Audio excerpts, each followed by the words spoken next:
Speaking Onto of the handsome Penguin women. show, yeah. And that, kids, is How I Met Your Mother. My God, that dress was insane. It worked so well for the tone of the episode. Mm-hmm. But yeah, incredible episode. I believe it's currently one of the highest ever rated episodes of TV on IMDb. Okay, question for you, just offer it. Okay. Is one in every 3 episodes going to involve something that makes me go, Check your surroundings. yeah? I So watched episode 6 on my lunch break at work.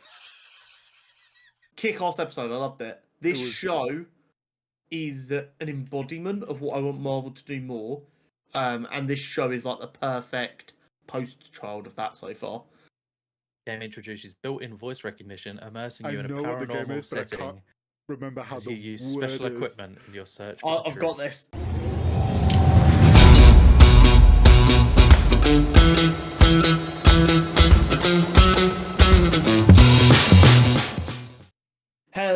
Hello, and welcome back to episode 134 of Cutscene Convos. We have got a lot to cover this week, so I'm going to talk way too fast. Couch profiles are back, and we are covering Death this week. Very happy. Penguin, episode 4. Vox Machina, episode 4, 5, and 6. Agatha All Along, episode 6. Josh is back with the gaming news, and as always, we've got the Nerd News Network. But for all that good stuff, Horizontal, how's your week been? My week's been pretty good. As discussing later, we'll get into in the gaming section, but I've been playing a lot of Throne and Liberty, which is a MMO. As all MMOs, it has taken over my life, and I've degened it. I hit max level, and now I'm on the max level grind, which is actually a lot of fun. The end, compared to, if listeners remember, I was playing Once Human, which was another MMO like a couple months ago, maybe longer now, and I said endgame was empty. Endgame in this has got lots to do. Like, you've got open world bosses that depend, like, throughout the day they'll cycle. When they're like every couple of hours they go like spawn. Sometimes they spawn as a peaceful thing, so it's like everybody can get in and take down this open world boss. I think the loot drops to the group that do the most damage percentage, which is fair. Or they can spawn up as a PvP event, so you have to PvP as well as trying to take down the boss. Which I don't take part in those ones, because often I'm on my own. I have seen it basically becomes like guild versus guild, and they are chaos, just pure chaos. You've got like 6 guys shooting at the boss while everyone else is fighting the other team. More so, it's like you'll have a guild off to the side waiting while one's like dealing with the, like, think of it as like an Elden Ring boss. So they're trying to play through mechanics of this boss, and then next second the guild's like plan, and they plan an attack, just absolutely dive bomb them. So then there's a PvP fight happening while boss mechanics are going off. But it's it's a cool concept. There's open world dungeons. There's your typical MMO dungeons that like you run in a group of 6. There's also like open world events. One of which ends with you doing a dance battle with a boss. Like, you literally... What else would you do? Yeah, you literally get given like an arrow key. Oh, like a dance mat style. Yeah, and you've got to copy it. The problem is you can also attack it, and being a public game, several people don't understand the mechanics, so they just kill it, and you never get to the end of the dance battle. And you just get people in all chat going, "You are all bots, stop attacking." But it's a lot of fun, and I'm enjoying it. Awesome. How's your week been? Not been too bad. Work's been pretty busy, but not too bad at all. Coming up to a weekend where I actually get to kind of chill a little bit now, with like season tickets to the Arsenal women's game and like American football going on. It feels like last few weekends have just been, I am everywhere and I am nowhere all at the same time. So I'm looking forward to that. Yeah, I'm actually feeling pretty good. We had a shakier September there, but I'm feeling a lot better. Glad to hear. We'll see how long it lasts, but I'm feeling better.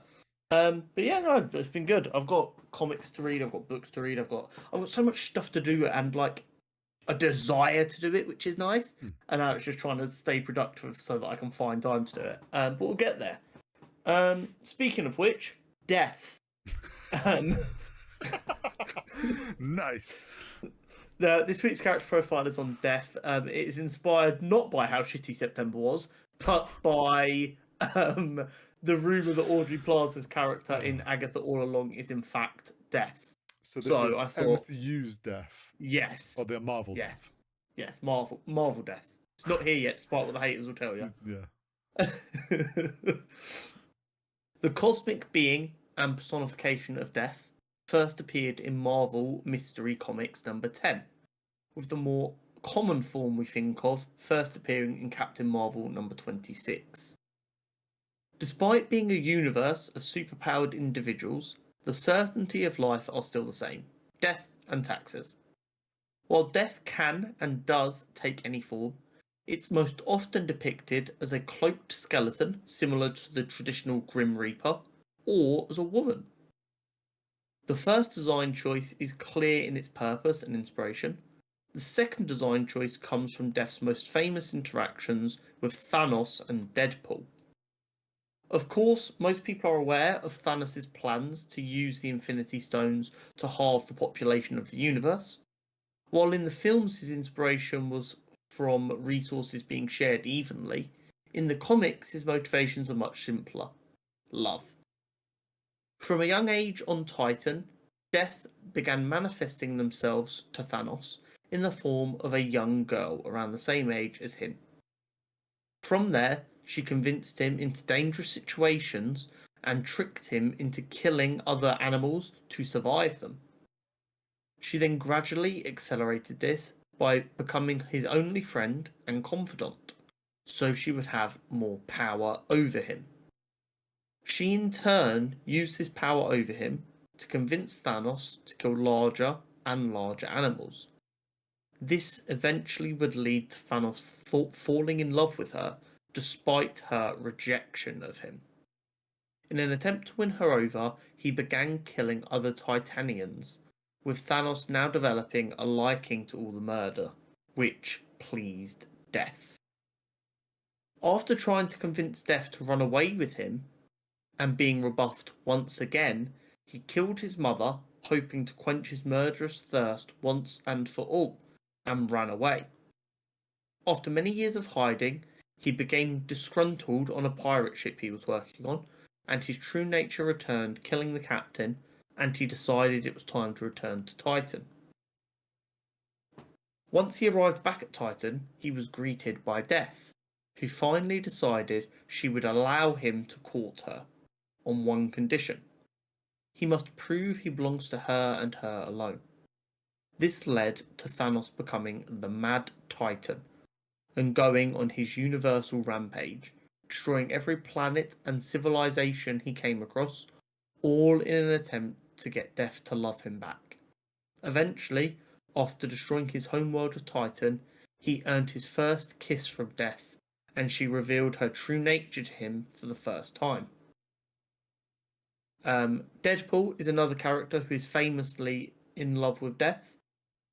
This, however, is due to his unique healing ability, allowing him to briefly enter the realm of the dead before being returned to the world of the living, where his obsession with her would continually grow. This even led to Thanos cursing him to never die in an attempt to keep them apart forever. So it's quite funny. A lot of the time in Deadpool's comics, it's kind of portrayed as the love is mutual. In like Death loves him as well. But I think the idea is he's kind of worn her down over all these near-death experiences. But yeah, Death is a really interesting character. Been used in a lot of stories. And obviously the iconography is pretty good. And it kind of becomes this thing where anytime Death is there, it is inherently the same character. It has to be. But it doesn't mean the interaction has to be the same. So the most famous interactions of Death are, of course, with Thanos and Deadpool. But anytime you see a personification of Death in Marvel, it is the same character. It's actually the one character where retcons don't really matter because it's everywhere and everything, and it's an entity more than a person and stuff. But yeah, very interesting nonetheless. And as I've seen many people joke on Twitter, if Aubrey Plaza is indeed playing Death, Thanos' intentions would have made even more sense if they just made her death earlier. Yep. Which I can't say I disagree with. She's a very handsome woman. Speaking Onto of the handsome Penguin women. show, yeah. And that, kids, is how I met your mother. My God. Now let's be real for a minute. Because we actually tend not to make a lot of jokes like that because we are just here to talk about it. That dress was insane. It worked so well for the tone of the episode. But yeah, incredible episode. I believe it's currently one of the highest ever rated episodes of TV on IMDb. Oh damn! Yeah, it's sitting at like a 9.7. I mean, no wonder they locked her in Arkham to hide that way. It is insane how well they set up a story just to spin it all on its head with one episode. Yeah, the whole we've been built up the entire show to believe that she is this crazy psycho who got locked away, and you need to be careful because she's batshit insane. And then this episode is just bang, bang, bang. No, she might not actually be crazy. She might have been coerced. Yeah, and I think it's interesting that they've, like you said, they've flipped the story. We were sold on this idea that she is the hangman, that she did these terrible things. So that's why she had to go in Arkham. That was like their way of protecting her so she didn't get like executed or anything.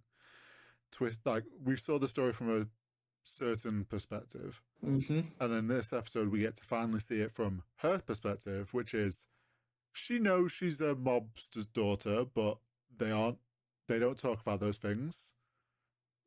What happens at work stays at work sort of attitude. Obviously, they're told as kids not to go to the press and stuff. And then we see this young woman start to realize what the fuck's going on. Pieces things together. So then, in classic mobster way, she's made to disappear by being framed as this murderer. The press then frame her as the hangman. And while she's in Arkham, essentially gets broken to the point where she sort of mentally should be there. I think it's kind of like a second level of protection. Yes, she'll be let out of Arkham, but the time would have been so harrowing and broken her so much that anyone who interacts with us can see she's actually a bit crazy now. Yeah. So it's much easier to believe, yes, she did go psycho and kill them bitches. Like, it sells the lie. Yeah, it's funny that, like, essentially them brainwashing her, even though she was saying she's innocent, them obviously being paid to make out that she is the hangman, spent so much time brainwashing her into that she did essentially turn into a villain. Yeah. Because of what her family did. Now the question is, will she live up to the name of hangman now she's out? Like, is she going to just adopt that thing as her thing, as her new family? Is that going to be their calling card of the new family? The interesting thing to me is, which I've seen a fair few people discussing online, is do we actually think Carmine was the hangman? Because we're led to believe that it was Carmine. But it is still an unreliable narrator. Because if you believe that she is mentally unwell, she's inherently an unreliable narrator. Which means this being from her point of view needs to be treated as just another point of view. Yeah. I don't think she is the hangman. But I also don't think her dad was the one that was. I think her dad might have been ordering someone in the family to do these killings. Oh, see, that's where we disagree. They are crimes of passion, not crimes of business. I think, and I don't think actually, I do think it is Carmine. The popular theory is it might actually be the brother. Oh. He gets drunk, he gets angry, he recreates his mother's death.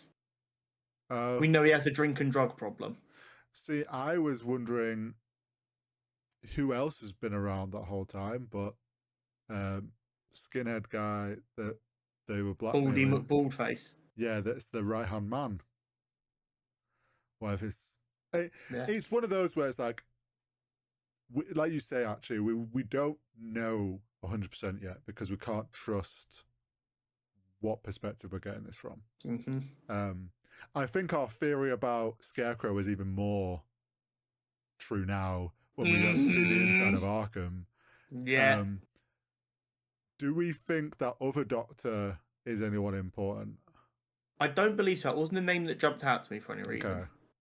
But also, Julian Rush wouldn't have jumped out to me true. without always working from the Scarecrow direction. So, because what I will say is that inmate that she interacted with the creepy voice, is a name that matters because I googled that straight away. Couldn't remember what the name was. What the Magpie. The one that was her like neighboring cellmate. Yeah, so Magpie is a character from the comic. She's a Superman villain, I believe. I presumed it was like a bit of fan service of like a villain. Oh no, she's a Batman villain. Okay. Yeah, she obsessed with shiny objects. She's a thief. Okay, that makes sense. She first appeared in Man of Steel, but she became more of a Batman villain. Considering how quickly she exited the show, well, as far as we're aware, has exited the show. You never know in the Batman world. I presumed it was a character of name significance, but not necessarily like big time significance. If that makes sense. Do we know if the one that was out of chains and ended up killing herself? I don't believe so. Because we weren't given a name, I don't think. Yeah, I think that character was purely there to show us the horror of Arkham. And also the like corruptness of it, I think, as well. Yes. The fact that she was out and they're like, oh, we don't know how she was out of chains. We're looking into it. It's like, and this is like definitely the kind of place where like a Hugo Strange could already be in charge and kind of letting doctors do whatever fucked up shit they want to do. Yeah. Like this is absolutely that. Or it's absolutely the kind of place where Hugo Strange could come into power and be like, oh, this place is set up for me to just do weird shit. That's why I was wondering, like, because the one that's her therapist that we think could be Scarecrow, we get the understanding that he left. Yeah. Because he wasn't happy with what was going on. But then I'm like, okay, it's just there. But then that would mean that the main Doctor guy is still there doing weird experiments, which could be a Hugo Strange thing there, I guess. So I think there's definitely set up there for some of these characters to start appearing in Batman 2 or future things. There is definitely some thought going into it, even if it's not going to be direct and it's just going to be references. What I did love was at the beginning of the episode, before we got the flashback, was seeing what was going on in that conversation before Victor arrived and saved the day. Well, yeah, this is a question now. He says she rang him, but did she ring Victor? I thought she rang someone else. No, she rang Dr. Julian Rush and she was on the phone. I don't think we know for certain who she was on the phone to. It's just implied that Julian, who came and collected her, was on the phone. Someone from the family, but I think that was supposed to be left a little up in the air. Because then I was like, how the fuck did he find her? Yeah. But watching Penguin scramble and plead and try and work out what side he should play here to give himself the best chance of survival, it's the writing of this show is so damn good. It says a lot about the quality of the writing, that they're not having to rely on the Penguin being in every episode and being the main character. Yeah. This story is bigger than the Penguin. It's about the Gotham underworld and how we're going to get from the end of the Batman to the beginning of Batman 2, and some world building and life. The Falcons are a huge part of Gotham crime. Even in the comics they are. So to try and just go, the Penguin's in charge would be insane. Yeah. And in like such a hyper realistic world like Matt Reeves has devised, also just going, the Penguin just did like a corporate takeover makes no fucking sense because these are all bloodthirsty killers. So there's got to be a bit of oomph to it. Yeah. I mean, Penguin's so screwed at the moment now. Because it's going to be interesting to see what angle he plays here. Because he's got the Maroney's, sorry. Want him dead. Think he's played them. now he's just absolutely scrambled and left Sophia, who's realized he was the one that killed her brother and played her. And now she's in charge of the Falcons as well. Yes, not that he quite will know that yet. No, but like that's like at least before he would have had a chance of like going, you know, she's batshit crazy. We need to we need to deal with her. She's losing her fucking mind. Yeah, I mean, it's going to be interesting to see what angle he plays now to try and get himself out of this situation and in a more controlled situation for himself. I can think is he's going to try and start an all-out blood war, and then when the dust settles, he's just going to try and assume any power that's left. Probably. I'm trying to think if there's like of some other group of people he might turn to. Or he just goes, fuck it, it's time to try and stop acting like the littler man and actually... Yeah. There will definitely be an episode at some point where he goes kind of icy in the eyes, and it is just like almost assassin walking through, just one-tapping people in the fucking head. Like, no, I'm in charge now. And I'm looking forward to that, because I feel like the culmination before we get there is going to be really, really good. The whole family speech, did you realize at the end of all that when she was having a smoke and she left the window open, and it's like, you don't think anything of her really. I'm like, oh, she left it open because she was just smoking. Yeah. But that to then be the foreshadowing of what was to come, the whole family speech and being like, basically finally being like, I know what you're all playing at. You all turned on me. And I'm now going to stop. That speech was phenomenal. It's always so funny when an actor I think of in a certain regard does something very different to that and they fucking kill it. Seeing her as the mother from How I Met Your Mother, which is a sitcom, very cutesy, to this range, people. This is what we mean when we talk about range. Yes. So impressive. I'm in love with this show. The gassing, like when she took the kid out from being asleep, I was like, okay. I was like, oh, she's gonna go back in while this kid's asleep and shoot everyone. Yeah, murder everyone. Wasn't expect. Then when she wakes up, I'm like, okay, if we just had a cut and she's. Did she forget to go in and kill everyone? Well, I was like, has she done it? But they've not shown us. And then when she goes back in, gas mask goes on, and then we realize that she's carbon monoxide poisoned them all. Genius, by the way. Oh, such a clever way. Then it gets the reveal. She goes into the last room with the window open, and it's the right-hand man that they were blackmailing. Do we think she's either going to use him, or is she going to she wants to kill him herself? No, she wants to use him to legitimize her claim to power. Because the whole idea is a woman can't lead in an Italian crime family. True. That's like the overarching theme. Yeah. So she needs a man to legitimize her. As soon as she's legitimized, she will execute him. I was like, oh, is she going to go full hangman with him? Oh, maybe. And make it point of like, you all wanted me to be the hangman. She's going to steal the MO, but now use it on men who wronged her instead. I like that. Question about the daughter, the little girl whose parents have just been murdered, left in a greenhouse. Yes. With a load of plants. Future poison ivy? I doubt it. Just because of the way Matt Reeves has discussed more fantastical characters. Poison ivy just doesn't seem like the kind of character who'd work in his universe. Disagree. You could have someone who loves plants, but rather than them being able to control the plants, they use poisonous plants and different things for murders. I think that would be worse in every way imaginable.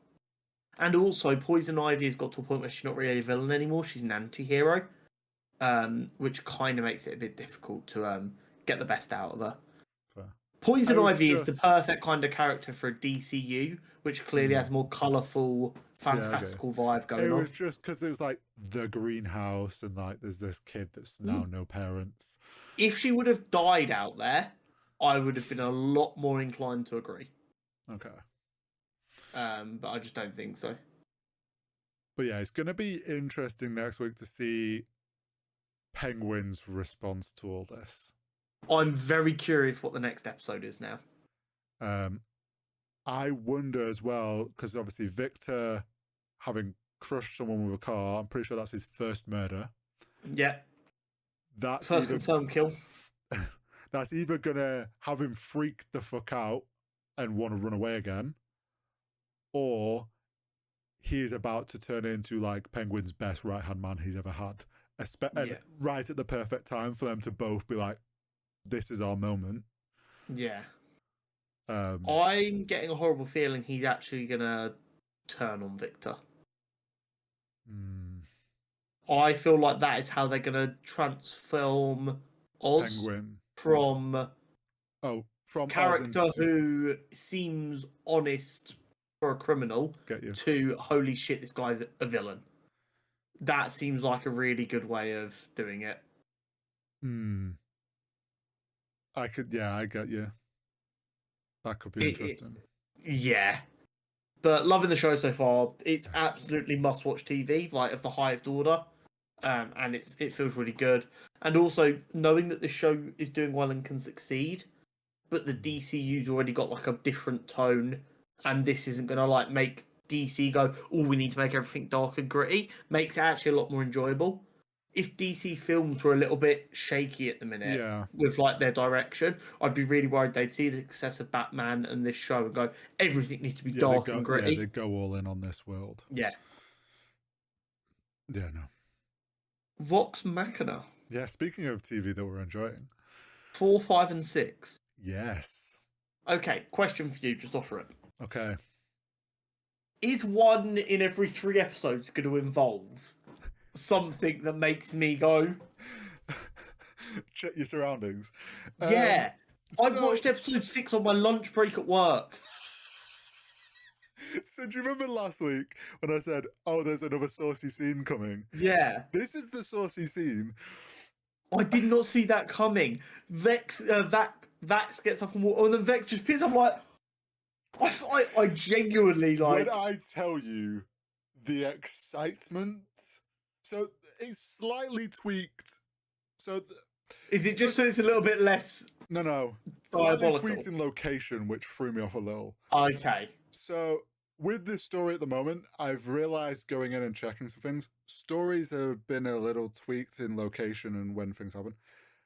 This originally happened in Whitestone. Got ya. Just when they're like lounging, like similar to how it did with that previous evening, still in the castle. And in the live game, it's like Percy, I think, Taliesin, who plays Percy, asks something like, oh, I presume this is like there's baths and hot water and stuff and we can get clean. They must have done, I forget what had happened just before, but they'd obviously been on some mission. Got ya. So he's like, yeah, Matt's like, yeah, there's only a few, so you would rotate as like, there's less baths than there are of you guys. So Vax is like, oh, I quickly have mine, then I go up and I go find Percy. and Talison's like, oh shit, okay. And I want to preface this now. Taliesin this was not a predetermined plan of what was happening with him and Vex. Okay. So Vax comes over. Did Vex decide this on the fly? In the moment, and Taliesin somewhat. He says at the end, he's like, I so hoped you were going to do something with this. Wasn't expect. And what makes it great is some of the things he was saying when she did that at the end. Like he says, oh, I'm working on something here. Which in context makes it even better. Wild, and then he's like, can you just hurry this? But like, so yeah, the whole Vax gets in the bath. They have this talk about his sister. He just gets, and then the line of like, you're getting weirder, you know, is actually from what, and then he gets up, and then it's like, that's when Vex goes, I pop up out of the water. the line of you held your breath for wild. Oh, so I was like, added, and then she's like, let's see if she could beat that record. I was like, oh my, I feel like I'm going to get fired for watching this on my lunch break. That last little bit is added, but like when she does in the live game, when she says she pops up, everyone loses it. And then Liam, who plays Vax, was like, out of character, this was a wild D&D decision, and I have lost a certain level of respect for you. Yeah. But yeah, that threw me. Especially like in the context of the 3 episodes we'd had, by the way. Mm-hmm. That is fucking wild. So episode 4, we're hiding from the dragon already? No, we're not. Yeah, no, we are, because we got betrayed at the end of episode 3. Yes. So we're in hell. It's all getting a bit mixy. We're hiding from a dragon. Yep. Kima might be dead. Yeah. We don't know. And we go through this whole story for then that to be at the beginning of episode 5. I'm like, that is such. So now I'm just scared of what's going to happen in episode 9. I feel like it's going to escalate again. So now I'm trying to remember if there's another like seriously saucy. I really thought it was going to go from that into Vax and Keyleth sorting their shit out. Oh, don't. And I was going to be like, no, this is too much one episode. I think that I can't remember like another moment like that. There is the moment when Vax kind of pieces it all together that she was in the bath. Whether they do that in the animated show of like him suddenly realizing she was in the room, like what all those different situations, he was realizes, wait a second. Something that I think it was a reference. So the song in episode 6 when they go into Scanlan's, so Very cool song, by the way. Scanlan's magical door was like a spell that he got, which lets you open a magical pocket door. dimension, I should. Yeah, essentially. I forget when he got it, but then they. I love the gag, by the way, of just Grog going like this and just finds a door in the rubble. The song in the interior is definitely amped up compared to I think how he described it in the thing. But that song, there's a moment at the end of the song when they're all jumping into the pool, and then Keyleth jumps and turns into a goldfish. Mm-hmm. Now, because I don't know if that's the only reference they're going to do of this. Okay. And I'm going to presume it might be, but it might show up later. Just because it's a bit too outrageous, you think? Well, it's... Okay, so there's a famous moment from the live game where they're at the top of some cliff. I can't remember why, and they need to get down to the water that's like 1,000 feet below. The others are just away from the cliff edge doing something, and it's just Vex and Keyleth. And Keyleth says, well, we're gods, and swan dives off this cliff. Matt's face is like, okay. He's like, you've just killed your character for no fucking reason. He's like, right, let me explain. And he's like, makes it very clear that the cliff's not like straight down, it's like an angle. He's like, you look like you're gonna, because she didn't roll very well. So she's like, oh, I'll do a gust of wind to push me away. He's like, okay, cool. He's like, you may hit the water, you may hit where like the waves are hitting the rocks, like you can't tell. And it's like, I need you to make a decision because they're like conferring. And then she goes, I get nervous and I turn into a goldfish. And then everyone else is like, a goldfish? There's less hit points. No, they're like a flying fish and glide, a bird. Just turn into a bird, yeah. Like, which she does all the time. A goldfish, like, well, in the water, like. And Matt goes, well, doesn't matter about all that because you've said a goldfish. And he's like, I need to roll some dice. Now, he put it in the... I remember after the fact, he like tweeted a comment saying he forgot a ruling on fall damage from... Basically, you're meant to do 1d6 per 10 foot of falling. She fell 1,000 foot. That actually caps out at 20d6. He forgot that ruling and rolled it as 100d6. He's like, you're dead. You're dead. He's like, I know your hit points. This is more than double your hit points. You're dead. And she's like, what? they're all just shocked. Like, wait, what? And Matt's like, yeah. There is no plot armor here. It's like, Vex, you look down and it's just blood. And so then there's the whole... But that became a meme of like, she went, we're gods, jumps off, turns into a goldfish, splat. And I don't know if that's the reference that they're only going to do, or if they actually will show. I don't know, because I can't remember timelines. How they rectify her dying. But yeah, they almost... Now, they might still show this, and I got very excited for a moment at the breakfast in the door because there's chicken, and that was like they woke Again, up. Grog killing me with the but what came first? Chicken, and it's like Exa like chickens, just not chickens yet. Wait, what came first, the chicken? But it's such a funny way to play a dumb character. The food thing, I'm pretty sure it could, like, the spell is, it's like there is food and stuff, and that was probably the first time they used it. I think was someone's like, "Oh, there's breakfast," and he's like, and Matt goes, "Well, what food would there be?" And Sam just went, "Just chicken." It's like a joke, like, and then it became like a thing of this Running only makes joke this, that it's just there's chicken. only chicken. There is a moment with a bit of chicken and a bit of a game that results in someone rolling a nat 1. This is a very funny situation that I hope. When they showed the chicken, I was like, "Oh my god, they're gonna do this! They're gonna do this scene," and they didn't. So I'm hoping it still comes. I've realized as well from last week, some things have been changed about how they got this Dawn Martyr plate. Okay. For the better, in my opinion. So I went back and I was trying to piece together because I felt like things felt different. Yeah. In the live game, they actually went to the city of Brass, which is in the elemental plane of fire, not the Nine Hells. In this, they've gone to the city of Dis, which is in the Nine Hells. They were sent there by Jamon Sorod for this, but in the live game, they were sent there by the Sphinx. They got that information back then. Now, why I actually think it's better, in the one, they just go to the elemental plane, they find the person that apparently has it. Scanlan challenges them to a game of cards, loses 4 times, then's like... loses 4 times is so funny. Then it's like, what if we fight this pit fiend that killed your wife? And they're like, got ya.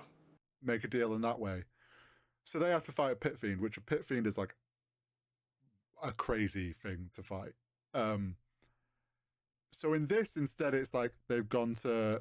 Now, I don't want to spoil anything about Xerxes, the character that Pike plays this chance of fate or whatever against. But you've heard me talk about the Calamity miniseries. Yes. This is a added rewriting of this story to pay homage to what happened in that campaign, because everyone looked, and it was obviously that come after the fact. Yeah, it seems like it's going to have very large implications for Pike as a character. A lot more depth to the story that Pike goes through, and this, in my opinion, makes it way better. I don't want to ruin about Xerxes, because you need to at some point go watch the Calamity series and experience what happens in those few 6 episodes. But that suddenly all clicked, and I was like, holy shit, they're using the Calamity shit and reworking this. Now, when they do it when they meet Jamon Sword in the live game, they do something else for him, and they earn a flute that's quite important. I wonder now how they're going to get that. Because that's something that's used later on for an important moment. So potentially something there. The Yank thing, being his bodyguard, didn't click at first till they was fighting the dragon. But when they fought the dragon in the live game, Scanlan summoned a demon from hell. Because he's like, shit, we need help. Or we need something. He then cast Dominate Monster on the thing and made it fight the dragon. So that's where that came from. It was very cool to get that in animated of just two watching beasts. Grog and Scan and be like, this is fucking awesome, and sat there staring at it and almost fucking dying was so funny. It's like when people watch serious wrestling show and something smashes next to them, like, yeah. Really fucking It was cool. very good. I mean, the fight, so the whole fight in the dragon was very cool. The Whitestone stuff also was sick. I'm I think I know where they're setting things up to go with Scanlan. Yeah. And I hope, I'm sure they will. There's a pretty pivotal scene that happened. Mm-hmm. And I think they're building up to that. And emotionally, I'm not ready for that. So you need to prepare yourself, because I think that is going to be this season. Okay. Maybe at the end of the season, I don't know. But yeah, this is so good. I'm really enjoying it. That is my only complaint about the show so far. It's 12 episodes, which means we've got the episodes that came out today as we're recording, which we've not watched, and next week, and then we're done. Mm-hmm. That is not respectful to the show. It's felt very quick. I would have preferred... Yeah, it's 4 weeks. Yeah. Which is disrespectful. I don't know why they've chose, because they'll have chose to do it this way. I imagine it's for arcs. Like the first 3 episodes dealt with like an adventure. The next 3 have dealt with an adventure. So I'm sure there is some logic to it. I'm just saying personally, it sucks arse. I would much prefer a weekly release. Yeah. And if they really don't want to have it take up 12 weeks, doubles. Start with a double, finish with a double. There you go. It takes 10 weeks. The thing is, though, it's like their fandom was used to waiting every Thursday for the next, and that was like they got through hardly anything compared to what one episode gets through. It's like an episode, like that was like 4 hours of sat watching D&D condensed down into like 20 minutes. Yeah, any fight scene in 5e that might last 5 minutes is going to be a 3-hour D&D session by itself, like, at least. That dragon fight in the Yank was probably one session. Yeah, just that fight. So it's like the fandom's more than happy to wait. I don't know why they've chose the free thing. I do think that is a bit of a letdown with how the show's going. Yeah. Other than that, I am enjoying. I would love so much to be hanging on every moment of this when we discuss it, waiting for the next episode. I wonder if they'll try something different with the Mighty Nine series. Mm-hmm. I hope so. I hope. I think other than a double bill to launch a new season. And maybe a double bill to end a season if it makes sense. Multiple drops of an episode at a time is bad. It worsens the experience. Yeah, it's an interesting choice doing 3. You can say a shit choice. No, well, no, because I don't think it's, because I'm also the sort of person that I don't mind like the whole season being dropped in one go and just binging it all. But I think binging is actually better than 4 episodes of 3 weeks. Because if you're binging it, if you love it, you can watch it all, and then you can go and tell people while it's still hot. Yeah, I think we still got to wait 4 weeks to have seen it all before we feel confident recommending it. I think for me with this is tough because it's like I don't necessarily think this is shit because I kind of know stuff that's coming. Yeah.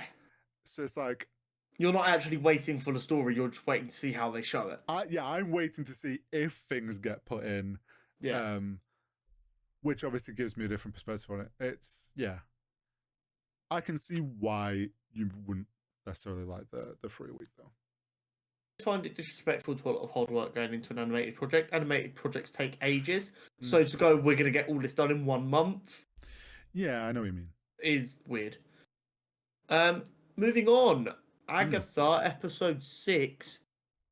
Talking of episodes where it's not based on the title character and it's instead based on a very popular secondary character, and we get to see their backstory, and it changes how you view everything about the story so far. Agatha All Along, episode 6. So you know how I'd said that I think like one day we're going to get an episode at some point where it's like it reveals what a bunch of shit that we missed along the way. Wasn't expecting to get it yet. Also wasn't actually expecting it to be from Wiccan's point of view. Yeah.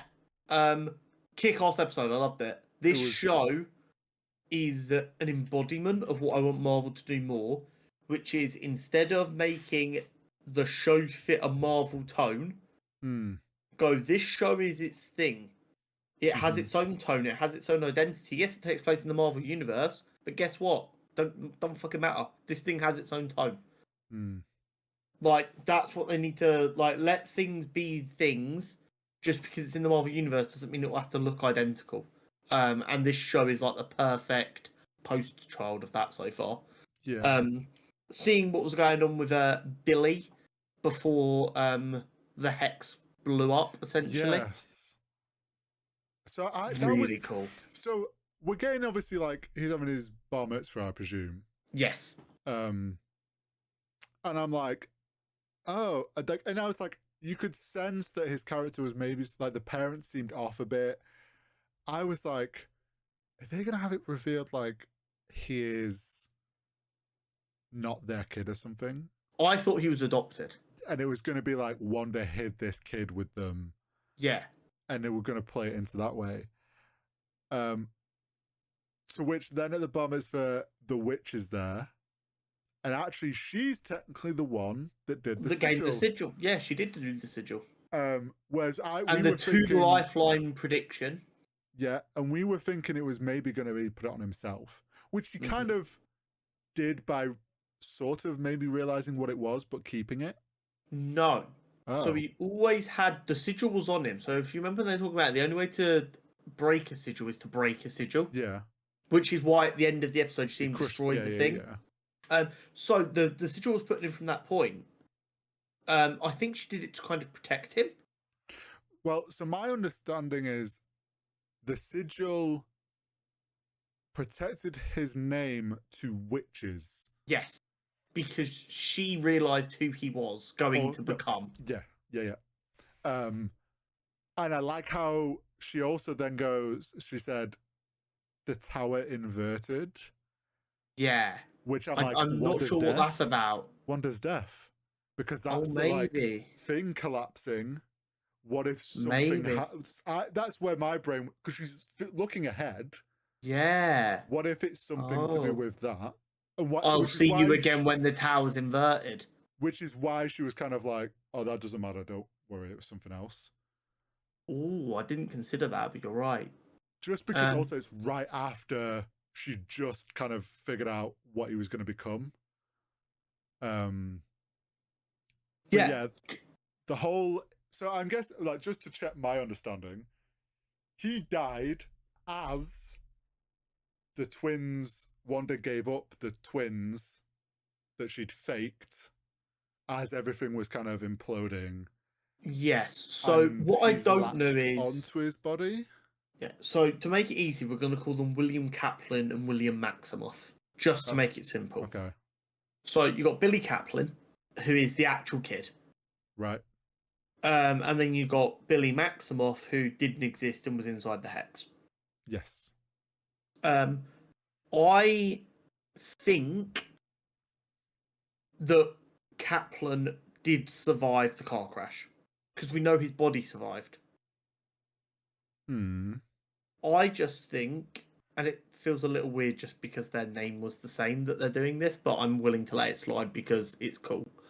As the hex kind of imploded, she was desperate to stop her kids from disappearing.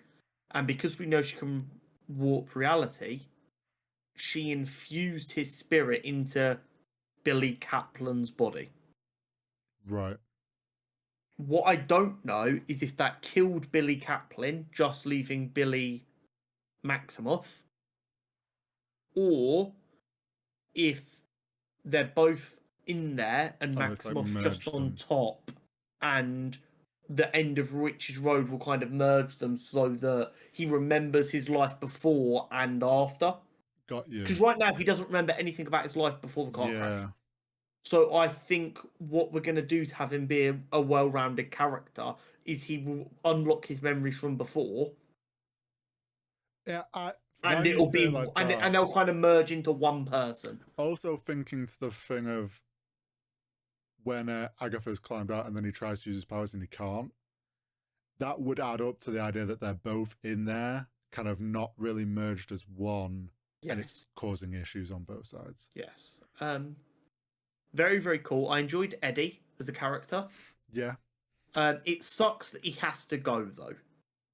Because Billy marries Teddy Altman, a.k.a. Hulkling. So, I'm sorry, Eddie. You ain't long for this relationship. Well, you're going to need to do one. Let's be honest. I think they'll probably have it be he tried to contact him as he was leaving with Agatha, and he didn't answer the call, did he? And then he's gonna come out of this being someone else, essentially, that could be kind of be like, look, you need to go do your own thing, sort of thing. Yeah. Very cool that we got Quicksilver back. Yeah. As Ralph a Bonner. crazy old man, a crazy man. Ralph Bonner back. Also, I love the kind of reveal that Billy's plan is to use his wish to get Tommy. Yes. We were thinking it was going to be, maybe he's going to ask for where his mum is. We were presuming it was going to be like to do with Wanda, but the idea that it's more about where his twin brother. Well, so at first we thought it was going to be about Agatha. Then when we realised that he doesn't really know who he is during this episode, I was thinking, oh, he's going to go, who am I? And that's going to, because, magic's a bit funky and it won't answer your question directly. It'll give him Wanda.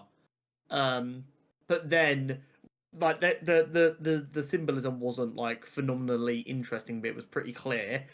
The Witch's Road will give you something that's missing. And then he looked at his piece of paper. It's like Tommy missing. Yeah. So like he wants to get Tommy back. I think that'd be a really, really cool way to show their bond, but also to bring him back. Yeah, I think I'm down for that. I do still think there's some tease of Wanda. Absolutely, even if it's linked with the other witch in this tower thing. Now, I am absolutely fine for it to be he gets his wish of Tommy coming back, and Agatha's spirit is just so fucking powerful, knowing that both her sons are alive. Wonder. Yeah, sorry. Knowing that both her sons are alive literally just gives her enough to like. Because you got to remember, as we know, she's just died in this timeline. Yeah.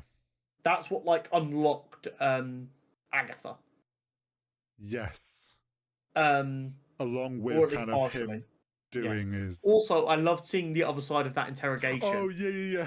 And seeing how different the chase scene actually was.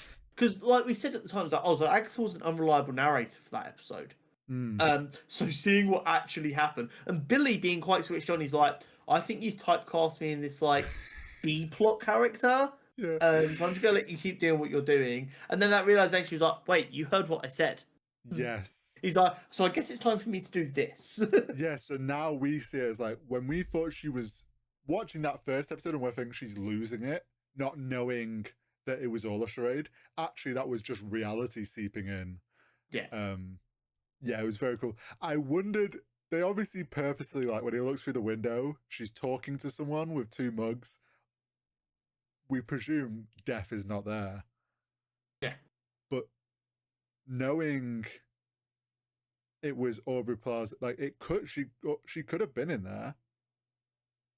But obviously we don't know that. Also, we haven't seen her again since they all came out and before Wiccan revealed himself. Yeah. Which is weird. Is it not? I'm really, really curious once again to know. They've done this in both Penguin and Agatha, Penguin as we discussed earlier. There was a big reveal. They've done an episode where the story doesn't really progress, but you get additional context. Which gives you like 2 weeks to simmer on the big reveal and work out what's going to happen next in the story, while still providing good additional context and just reframing the story slightly. So now I'm just sat here like, right, so what's going to happen? Yeah. Are the other witches actually dead? Are they going to come back? Why was Lila doing what she was doing? Why did she put the sigil on him? Why was she there? Why didn't she react when she saw him again? What's going to happen? I want the answers. So remember, Agatha said even the witch that does the sigil can forget. And I think they showed that in the sense of as soon as she did it and put it in the coat, she forgot whose kid's the jacket was. Yeah, see, what I struggled to work out with that was if she actually forgot or if she wanted plausible deniability. No, I think she genuinely forgot. Whether she knew, she must have known making a sigil would do that. Yeah. So I think she realized in that moment of who this kid's going to become, what a like serious thing that is. So to try and protect this kid from witches, did that and she obviously had no clue. I reckon he doesn't remember anything from before the crash, so he wouldn't recognize her. Yeah, him not recognizing her made complete sense. And I think her having these weird, like, what we've been thinking is she's just going cuckoo. Yeah. I wonder if it's linked with that first time it happened, and it's something with Wanda. Yeah. Or maybe Billy's her, power in general. Yeah, or maybe her making that connection of who he was going to become caused some link with Wanda unintentionally, and now it's like, but yeah, are those two witches in the mud going to get dragged out by Lady Death or Audrey Plaza's character? I'm really curious about where this story's Salem going. 7 or whatever are still after them. I'm just going to use this as an opportunity once again to laugh at the people who said who asked for this, because it goes to show once again, just because you didn't ask for something doesn't mean it's not fucking heat. Oh, I did like the mention though that Vision's been dismantled, and obviously that's the rumor that they've put out there. Well, we know his original body was dismantled. We saw that in WandaVision. Yeah, but we know he came back. Yeah, but Agatha was locked up for 3 years. True. And the official story will be like the official story is the Hecklers and Avengers training thing gone wrong. Yeah. It'll be the same idea, which is crazy, by the way, that they are covering up that.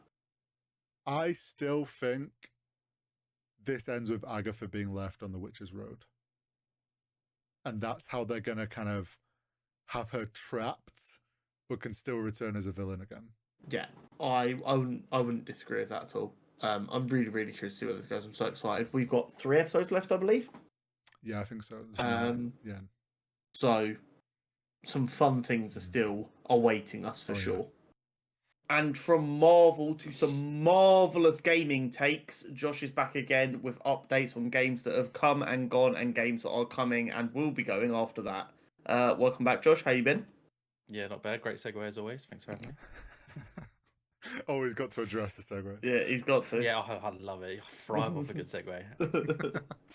It's been a decent month since the last episode. We've had some notable games scores coming out that we discussed briefly last month. Plucky Squire, which, as I said last month, I was very excited for, has got an 83 on Metacritic, so not too bad.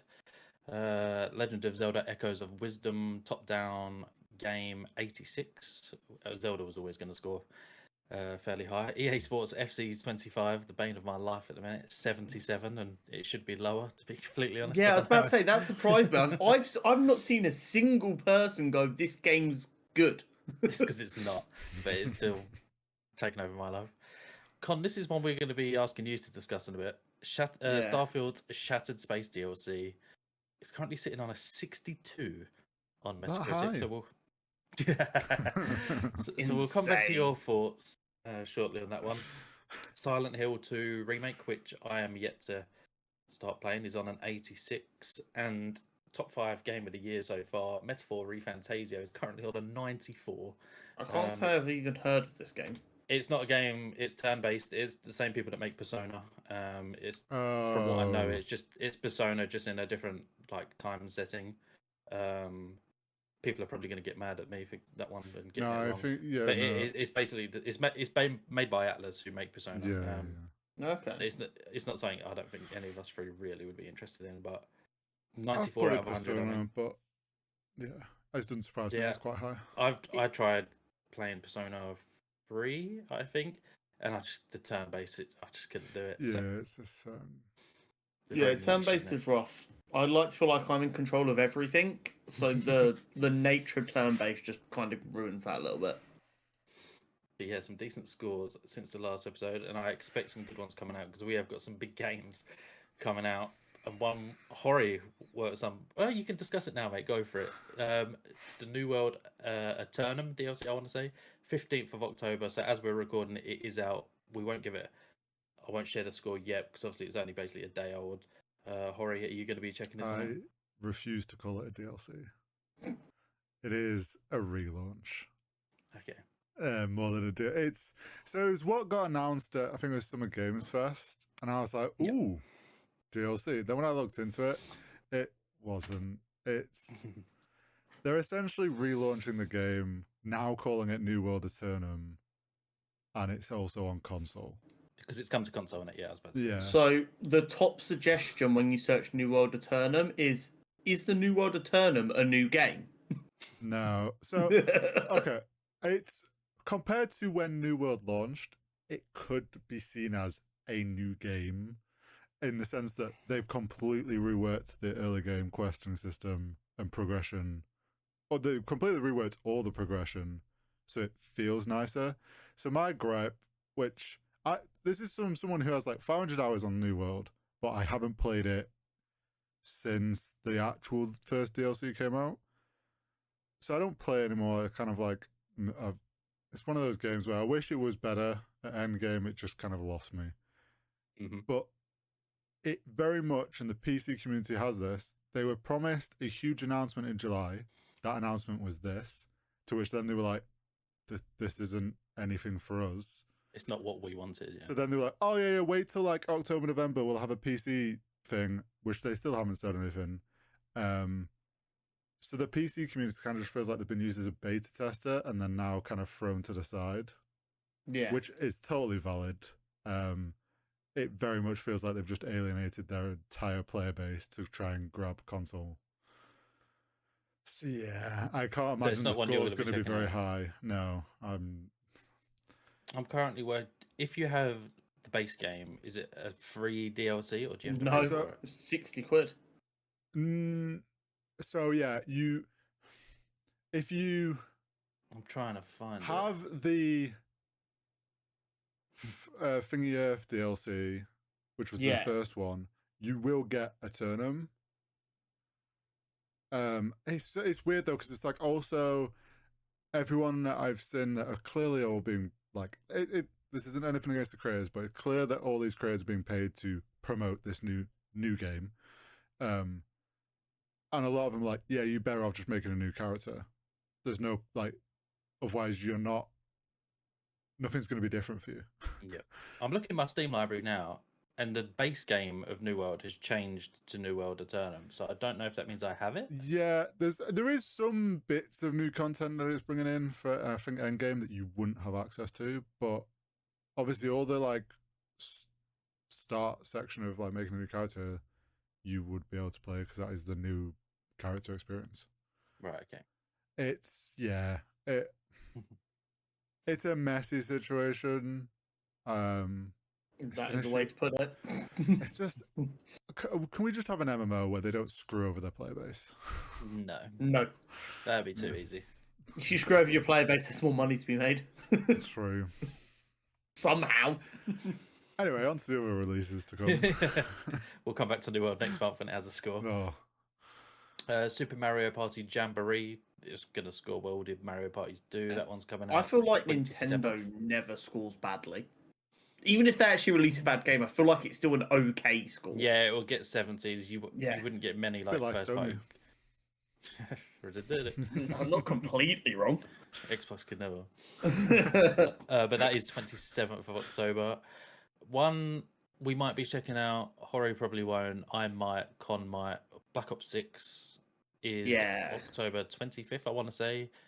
Free on Game Pass if you have Game Pass. But I did see a tweet earlier on saying that Xbox have removed the 99p 14-day trial. 14-day trial just before God's coming out, which is a bit scammy. It is, but they also did it for Starfield. So it's obviously what they're always going to do now for their big game releases. I think it's kind of fair to go, I'm not going to let you just play this game dirt cheap for 2 weeks. Be enough to like try it out before you want to commit to it. But you can buy a month of it, and it's still dirt cheap, and there's loads of stuff on there. So like it's weird. I don't disagree. Yeah, it's difficult. I think it's a bigger thing for story games because like you could buy that for 99p before Starfield, and if you booked like the week off for it, you could play the entire game, and it's cost you 99p. And you've got the rest of the second week free. I mean, I did 100 hours in the first week, and I was able to roll credits.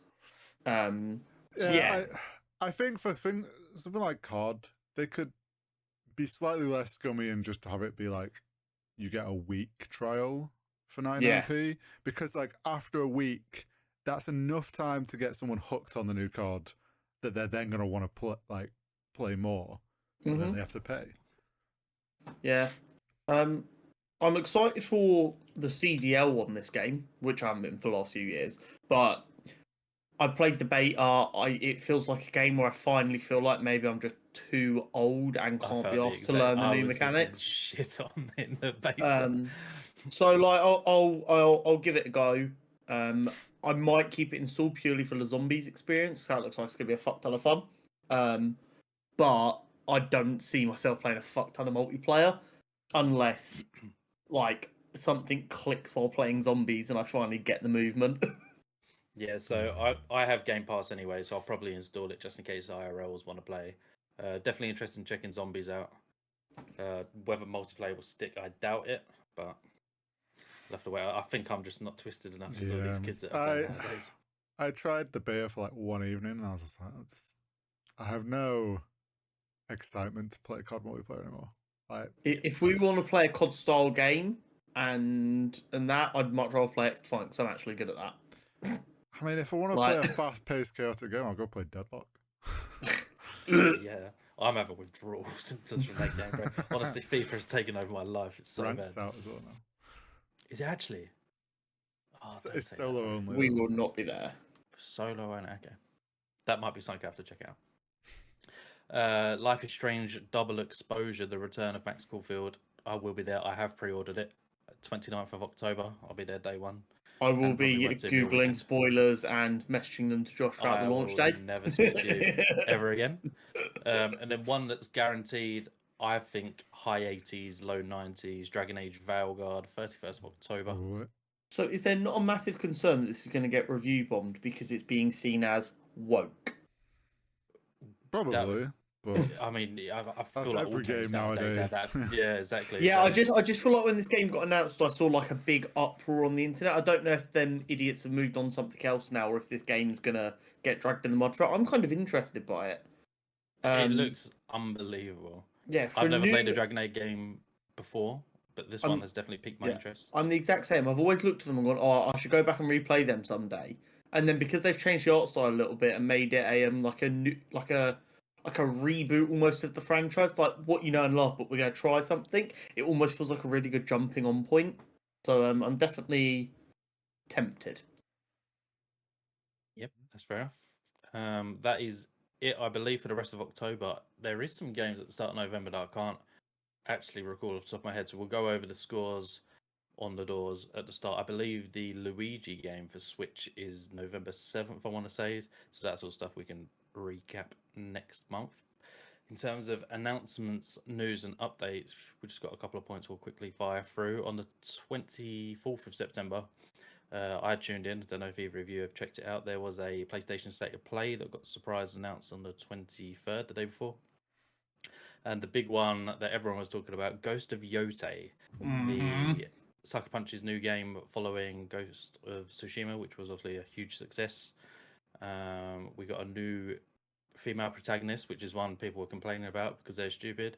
So we're steering away from Jin Sakai's story. I think it's 300 years later in like the 1600s. Don't quote me on that. It's slated for next year. No official time frame apart from 2025, but one that looks fantastic. I'm assuming you guys saw it. Yeah, I'm very hyped for that. I mean, it's probably going to just be a banger off the rip, let's be honest. Ghost of Tsushima was so good. The reason, so well. Yeah, the reason I was so happy is because, as we know, I'm a massive procrastinator when it comes to story games. So this will be like a really good device to kick me in the arse to play Ghost of Tsushima. Because the Ghost is on Steam now, isn't it? I believe. You've got a PlayStation now anyway. Yeah. I forget you have a PlayStation now. I've got my PlayStation. I've still not got around to Last of Us or Ghost of Tsushima or God of War or any of it. I'm a fucking moron, but this is the way it is. But this will kick me up the arse to play Ghost of Tsushima so that I'm ready for launch on this. I can't wait for when this does come out. You still haven't played. We know it's going to happen. It's actually sitting on a 83 on PS4. but that's the PS4 version. The director cut's on an 87. So I played it. It's on paper, it's my type of game. I just couldn't get on with the combat for some reason. I think I played probably about 15, 20 hours, never finished it. My mate platinumed it, loved it, played the DLC, loved it. He'll be all over this one. But for some reason, the first one didn't click with me.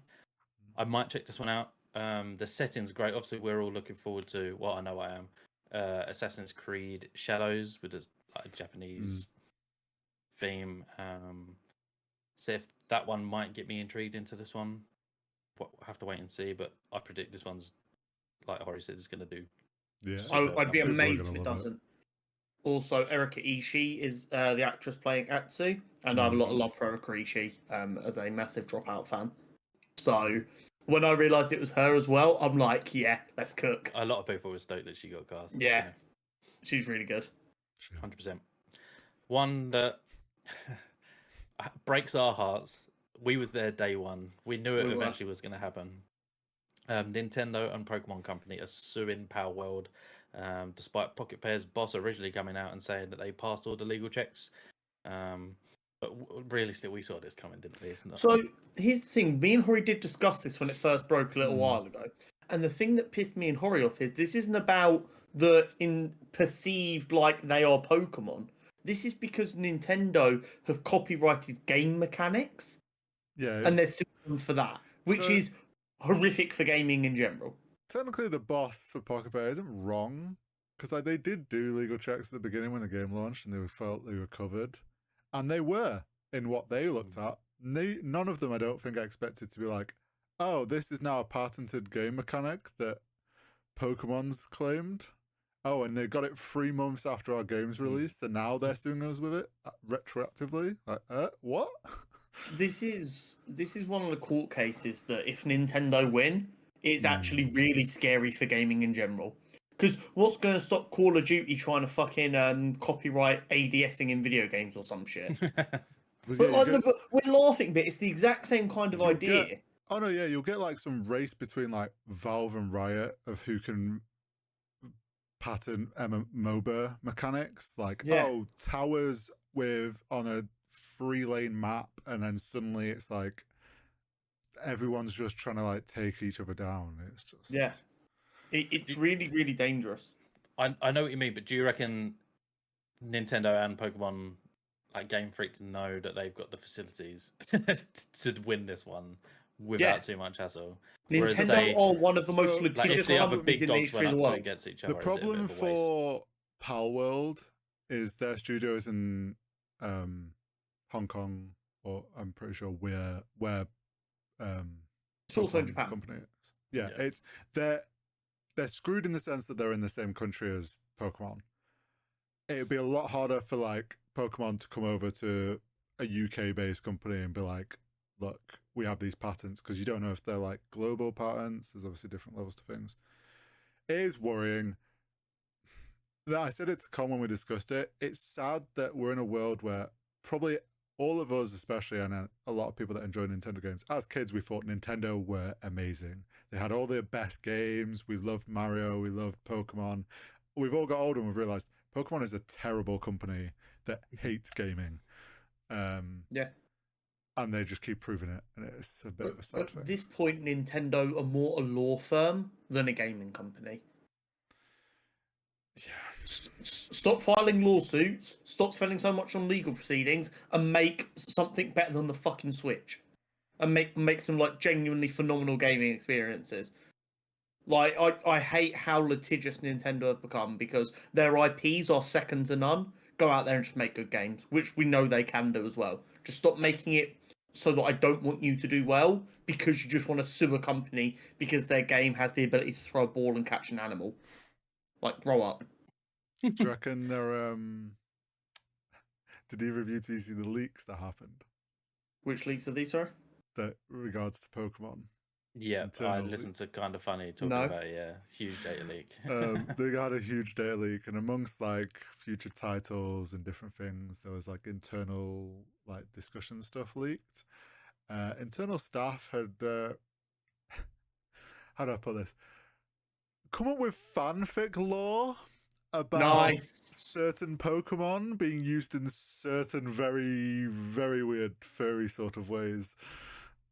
I'm going to you- say it once. I'm going to say it once only. An artist who works on stuff like Pokemon for a living is eventually going to succumb to that shit. There's I've seen so many memes of, I forget which Pokemon it is that was mentioned in this like story. It's got to be Lopunny or some shit. No, at least be it one of the more wasn't. normal ones. I don't think it is. And it's those memes of people like drawing this Pokemon getting beat up for the things that they did. It's like, you were better than this. But yeah, I mean, Pokemon's just, they're a mess. Yeah. I'm pretty sure this year's the first, don't quote me on this, the first year where there's not been like a mainline title. Obviously, last year we had Scarlet and Violet, and that game ran like arse. I believe that was last year anyway. It's because they spent so So much they're taking time a year off, and it's supposed to be, yeah, exactly. They're spending all their resources suing people. So Yep.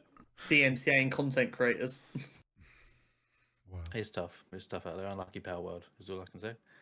And then one that was our topic of the pod last month. Me and Hori were on essentially the different sides of the fence to Con. Me and Hori thought it was going to sell well. Con thought it was very niche. And technically, I reckon we're all right. Let's be clear here. I didn't say I didn't think it would sell well. I said I don't know who's spending their money on this.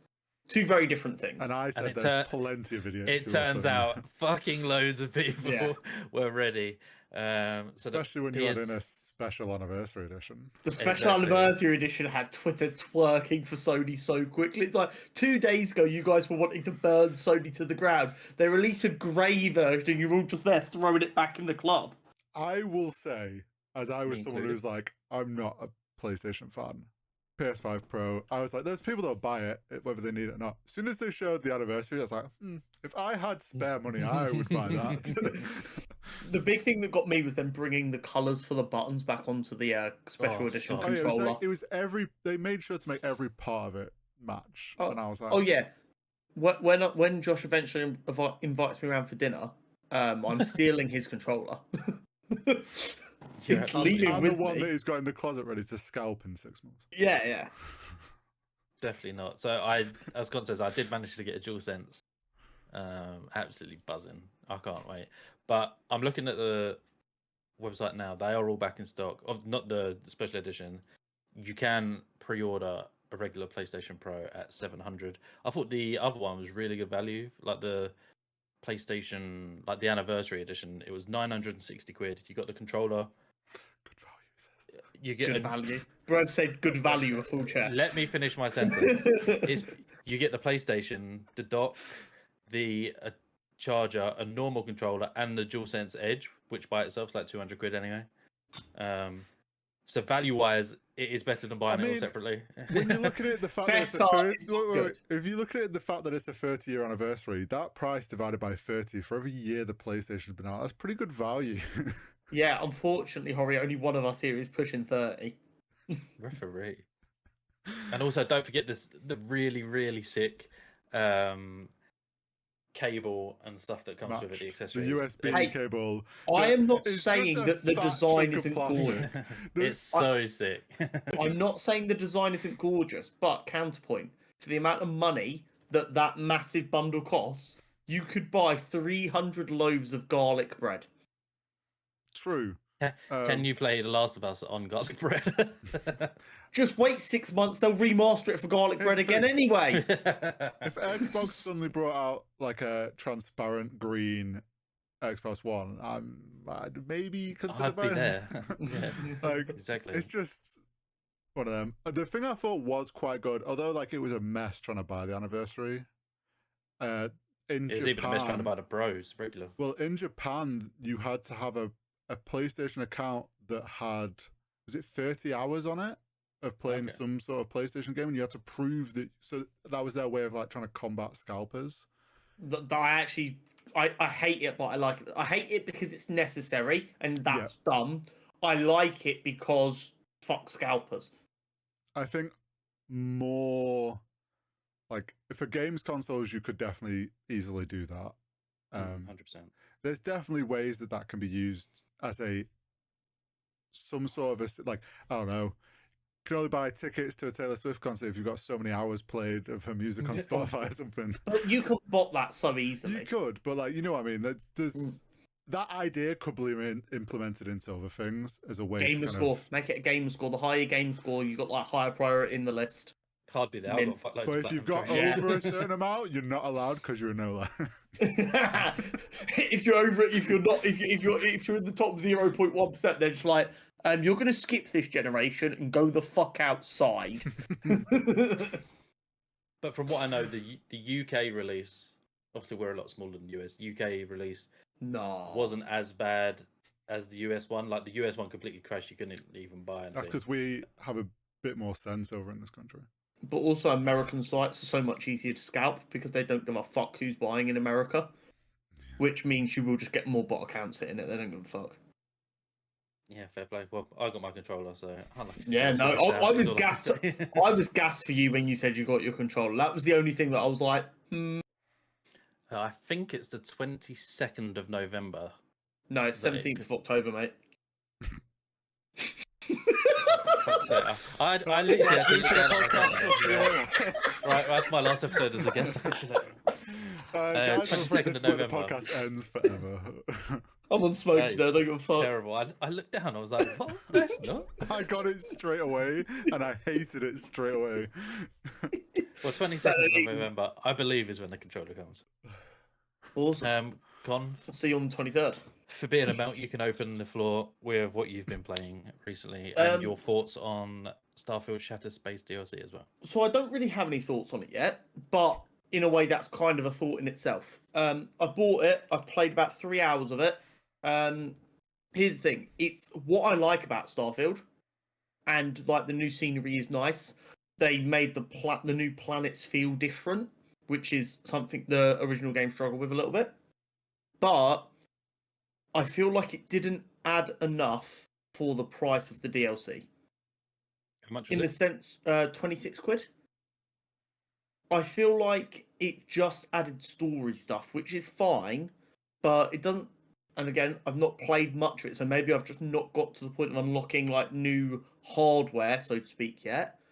But I kind of, and maybe I'm just an idiot here. I'm kind of a fan of when you go into a DLC, like the first thing smacking you in the face is here's a cool new mechanic or item or something that is the point of this DLC.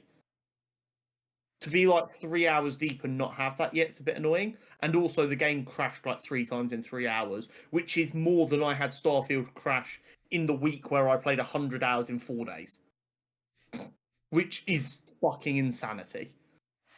But yeah, it's not pulled me back in yet. I will go back and play it at some point, just like I did with Phantom Liberty. But I doubt it's going to be as good as Phantom Liberty because that is an all-time goated DLC. Other than that, I've been playing. I'm in my sports game arc again. I downloaded EA Sports Golf Game. I downloaded Madden 24. Playing a fair bit of them on rotation. I've dipped back in and out of X Defiant and Halo. Whoa. Yeah, Jeez. it was fun there. It's so you guys have played. Was there anyone Watch playing? games. Yeah, no. Queue times were really good. Queue times were surprisingly good. Actually, You found teammates and then yeah, that's crazy. it might have been the same people in every lobby. I didn't check, but queue times were actually really good. Not cool. The big thing I struggled with is like I was good at Halo when I last played it, or I was decent at Sure Halo. about that? And it's been so long now, and I hate being bad at a shooting game. You and hate I've being got bad at so any many- game, don't Yeah, I've been playing games with so many different mechanics since then. I came back in and I felt like a fucking moron who didn't know how to do anything. I was like, none of this is working. But yeah, that was good fun. But the big thing that I've literally started playing this week is the trading card game Card Shop Simulator. Have you I've gone been bust yet? intrigued to check it out. No, mate. So here's the thing. You guys know I don't collect anything other than comics. I'm very good at that because I know I'm the kind of person who can very quickly get addicted to that. So having a little outlet, I'm like, oh, this is fun. So I'm really enjoying that, and I'm filming all that for a YouTube series. But yeah, that game's a fuck ton of fun, and it's kind of got me going. What other sim games have I missed? Everyone that I've seen play that has ended up going bust because they're like, oh, I'll just open one pack. Open a few, yeah. And then they're like, oh, 5 this time. we'll get something good. And then they just get the classic trading card thing of just wanting to open packs. So this is the beauty of me being a massive nerd. I was sat there looking at the prices of stock and working out how much stock I can steal, so that as long as the rest of the stock sells, it covers the cost of what I take. Yeah, but And all then you a little need bit. is one crazy pull, and you're like, oh, just one more.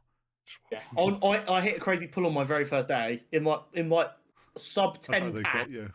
Yeah, inside sub 10 packs, I pulled like a £500 card. I was like, Imagine I was coded into the game to hook you into opening the packs. oh, the thing that sent me was you'll get customers who stink and they come in the store and you have to grab deodorant off the shelf, fucking chase around the store and spray them down. I feel Otherwise, like other that's customers will valid. complain. Imagine they did that in real life. Yeah, They did it at gaming events. do you know, I actually felt bad at one point because someone came in, I fucking ran them down so they didn't piss off the other customers, sprayed them. They watched the people who were playing the card game for a little while, then they went and bought 2 cans of deodorant and left. And I was like, the guy knew he stunk. He was coming in to fix the problem. He thought it was boots. Something I also noticed because my mate's got it. That he's got. Remember, Luke was playing Supermarket Simulator. Supermarket. It's very, very similar. I asked my mate, I was like, oh, is it made by the same people? Because it looks the same. It's not. The assets are actually identical. They're obviously off the market. I think they're common assets. Yeah, it'll be a marketplace thing. But I just thought it's funny that like someone, because it's also timed so well after the Supermarket Simulators like hype's died a bit. Yeah, and it's like they've grabbed all the people that were playing that game and got them onto their one. When this one dips, what do you reckon is going to be the next simulator? So I've already said the second I saw this game, I was like, I want this exact game, but a comic book store. Because that is that niche, but is for that me, too similar though? No, you could do record store. Yeah, or just like give you kind of take both, but like make it more so you like give some skill trees. Give it skill trees so you can kind of go into whatever store you want to do. Want skill trees in yeah, man. Mate, do you know what the crazy thing is? Strength build at my store. Just go for dexterity. He's running around with deodorant can. Yeah, fucking... Man, I'm having a great time. It's a lot of fun. What are you guys been playing? I've been playing. I think the last time I was on, I talked about playing. Or you were on. We talked about Space Marines 2. Yeah. I played a fair bit of that, and then obviously kind of got to the point where played all the PvE missions over. But literally today, the new PvE mission came out, which is the first free DLC. Haven't tried it yet, but they're doing the thing like similar to Helldivers. They're releasing like a harder difficulty alongside. So everyone's like, okay, we're gonna get some like slightly harder enemy. They're going to slowly scale it. No, they've just like essentially gone from we're fighting insects to now you're fighting a bile titan. So everyone's like, oh shit, okay. No, you weren't messing around. So it looks really cool. I'm sure really good. Other than that, I've kind of was playing a lot of Deadlock up to about a couple of weeks ago. Yeah, same. Kind of hit a bit of a wall with it that I was just getting frustrated a little. It's early access. There was parts of the game that I was waiting for them to update. They have since done actually a lot of the things that I wanted them to update to do with towers and the guardians and how they interact and stuff.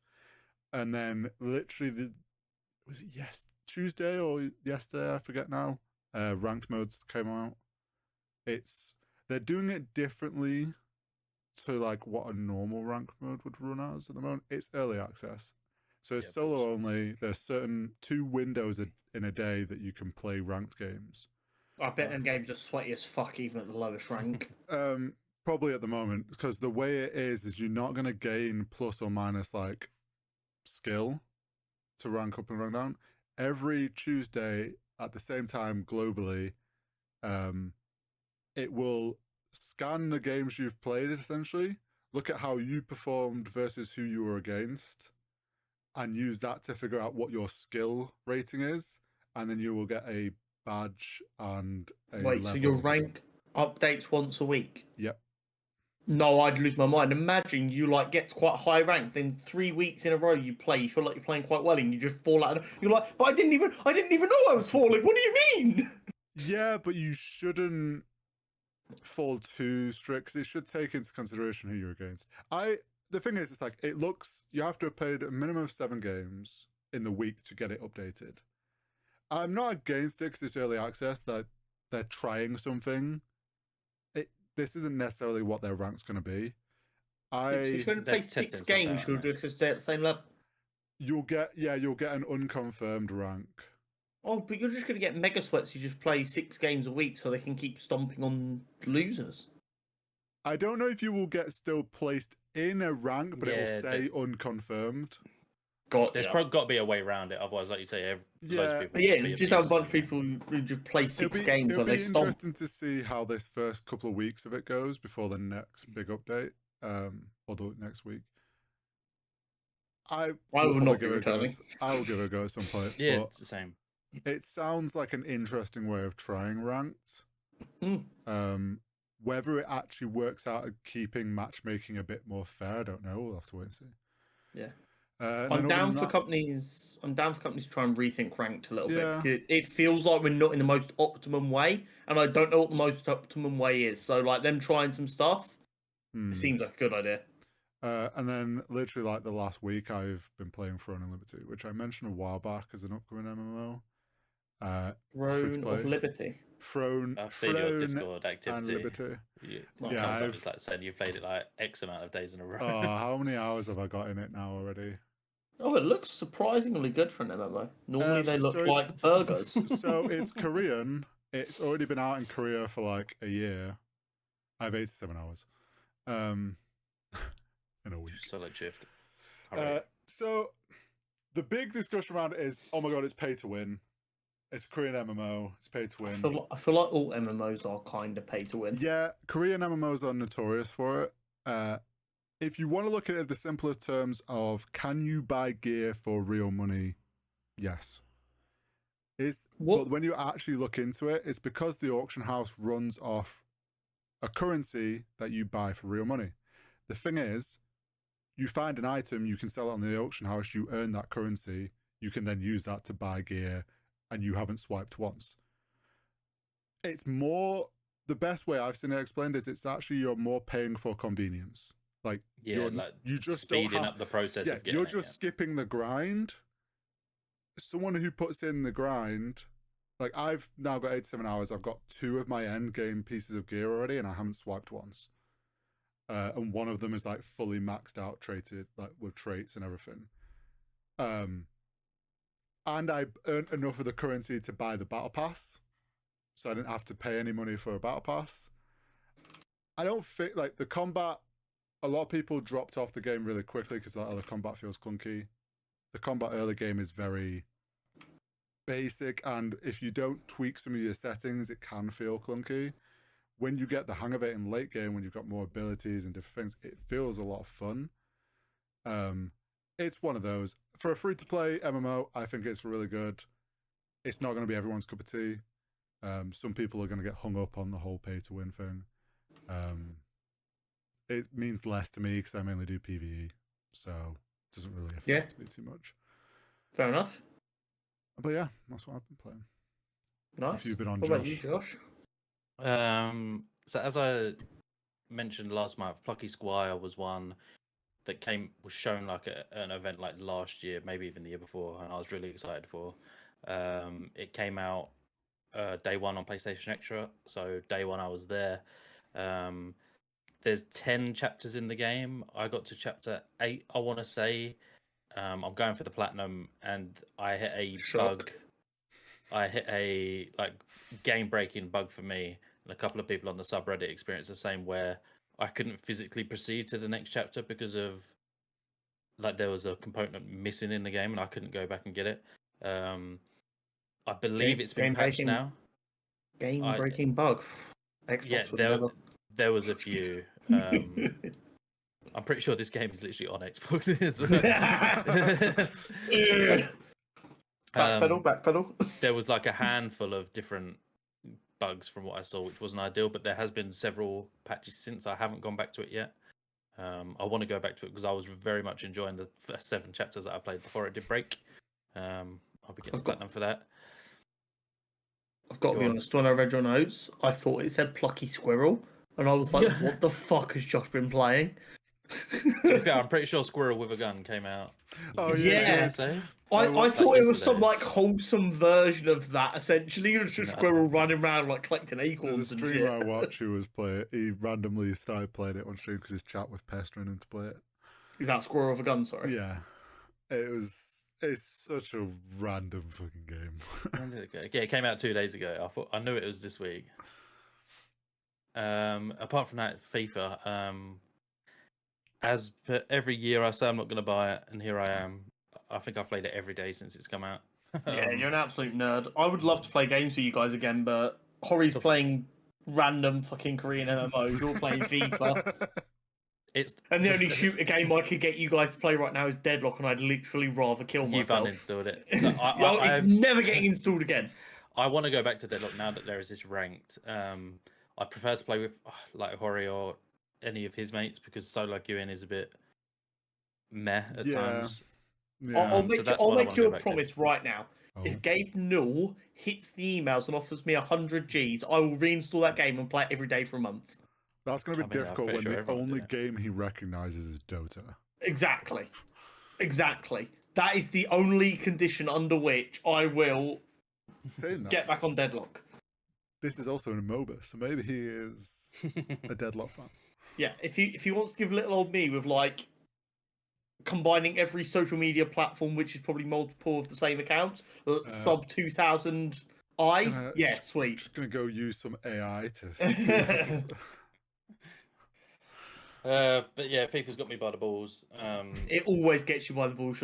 You are such a easy target for them. Mate, the road to glory, just the grind of FIFA. Like the first 2-3 months of FIFA is so much fun. I always fall off at Christmas. Well, I didn't last year, but I usually do. So we'll have to see how this goes. It all depends what games come out. If I get addicted to another game, like for example, I'll be putting FIFA down in a couple of weeks for when Life is Strange comes out.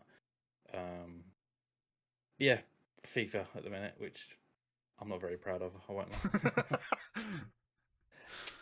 lie. Right, this month we got a good one. I saw Kinda Funny and IGN do a similar concept, so I thought this could be fun to do with IGN. the boys. Your best friends. I want to go over what our game of the year is so far, and as we're in Q4 now, Game Awards is just under 2. It's normally around the 10th of December. So less than 2 months until the Game Awards.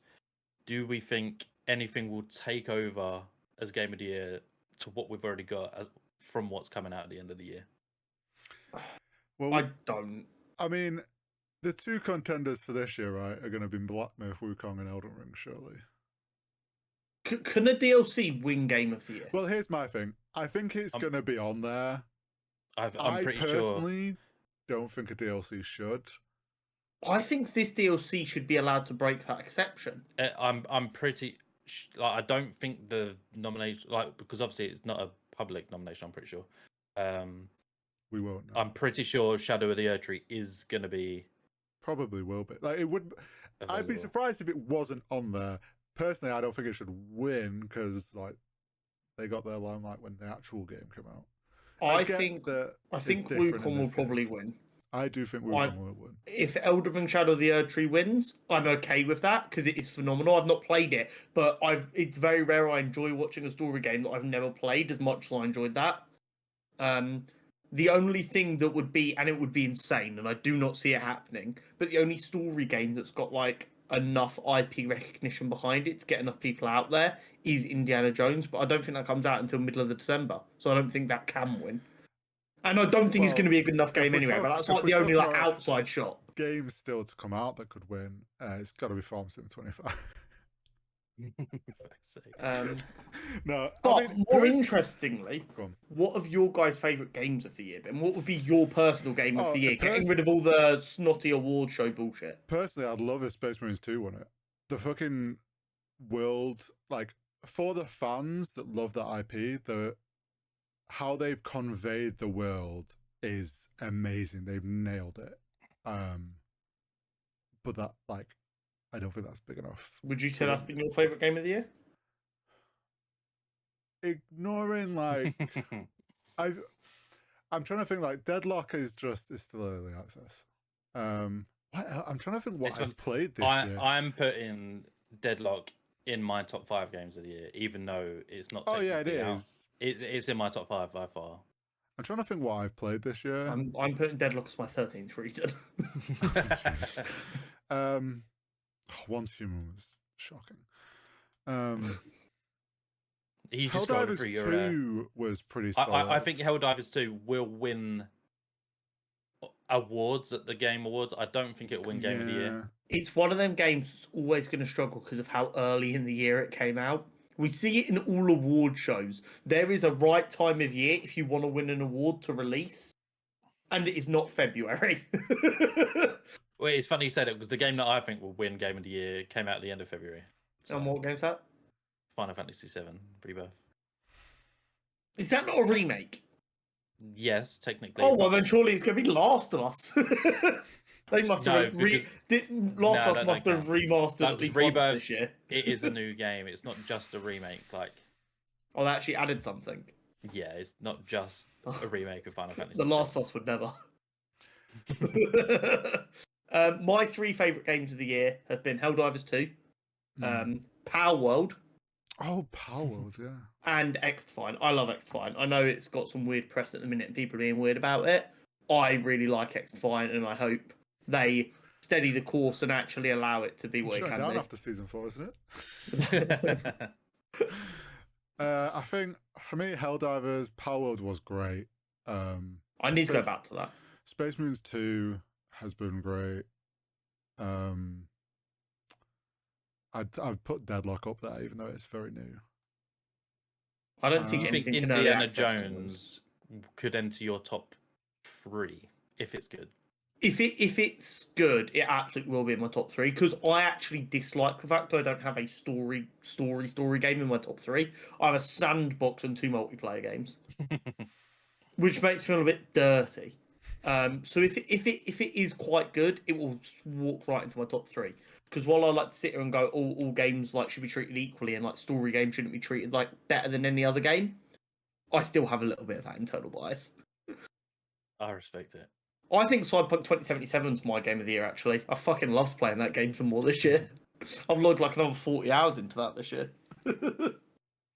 I mean, if it's your favourite game, you can put it in your personal one. I don't think it will be up for any awards or anything, but Cyberpunk should be up for awards every year until the next game comes out. That's my hot take. So I'm looking now at a couple of. So Astrobot's mine.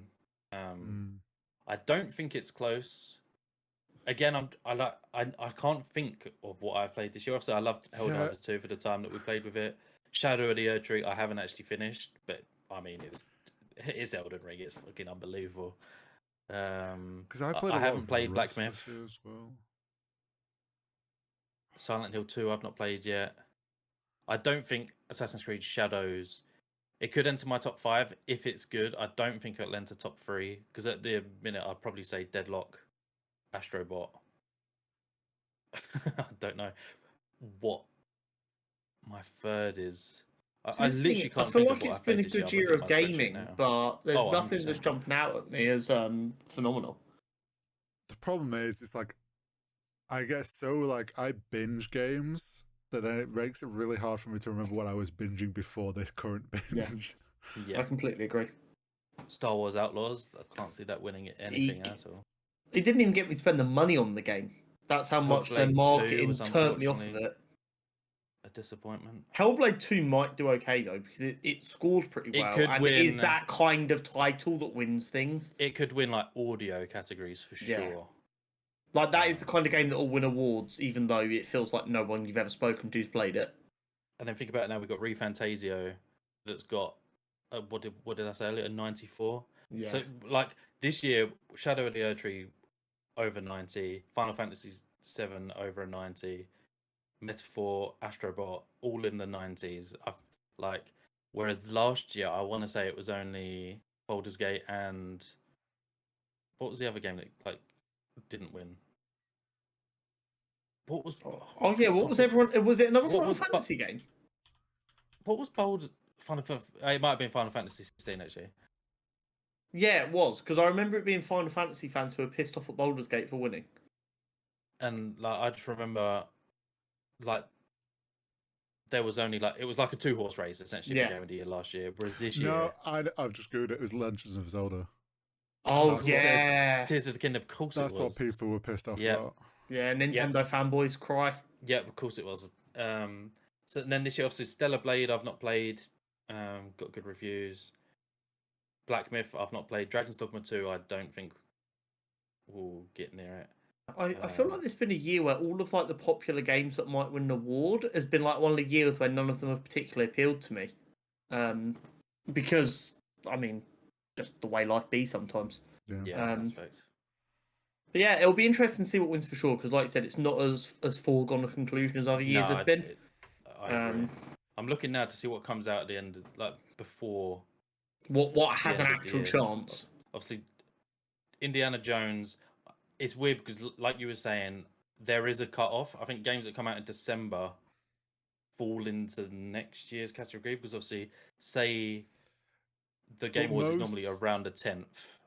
Most big games that like know they would maybe be in contention for those stuff. Oh, that'll move it forward, yeah. Rarely will ever release in December anyway. Yeah, exactly.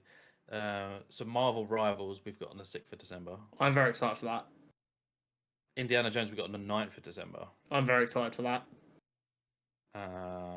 What else? I just love Indiana Jones. Stalker 2, which I'm interested in, is 20th of November.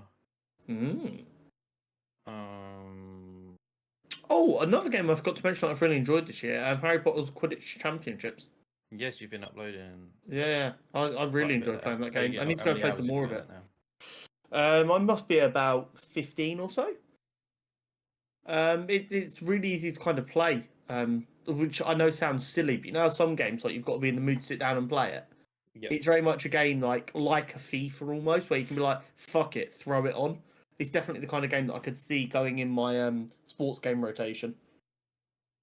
I rate it, and obviously for me, I've got 2. When is it? Not next. It's like a Tuesday or Wednesday, I think. I've got Life is Strange.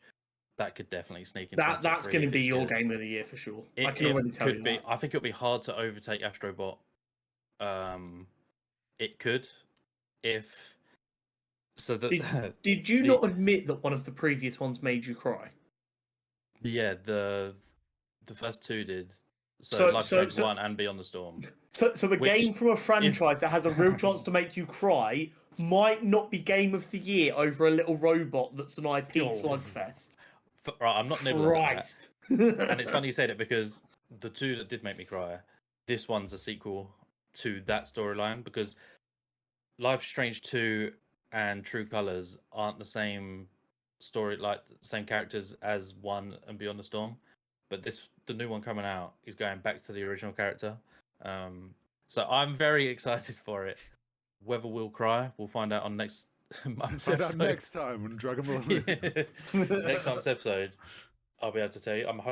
It depends though because they aren't like so. Life is Strange is announced in episode, like you play episode by episode. I don't know if they're all coming out at once or if they're going to be like scattered. I know at the minute you can pay, like if you get the special edition, you can play the first 2 chapters now, but there is only 2 chapters, so you can't like spoil the ending for people and stuff like that. So we'll see. Come this time next month when we do our episode, it could be in my top 3. I hope it will be. Red eyes I really do hope it will be. As a big Life is Strange fan, but awesome. Right, I believe you have a quiz for us, Josh. Yep.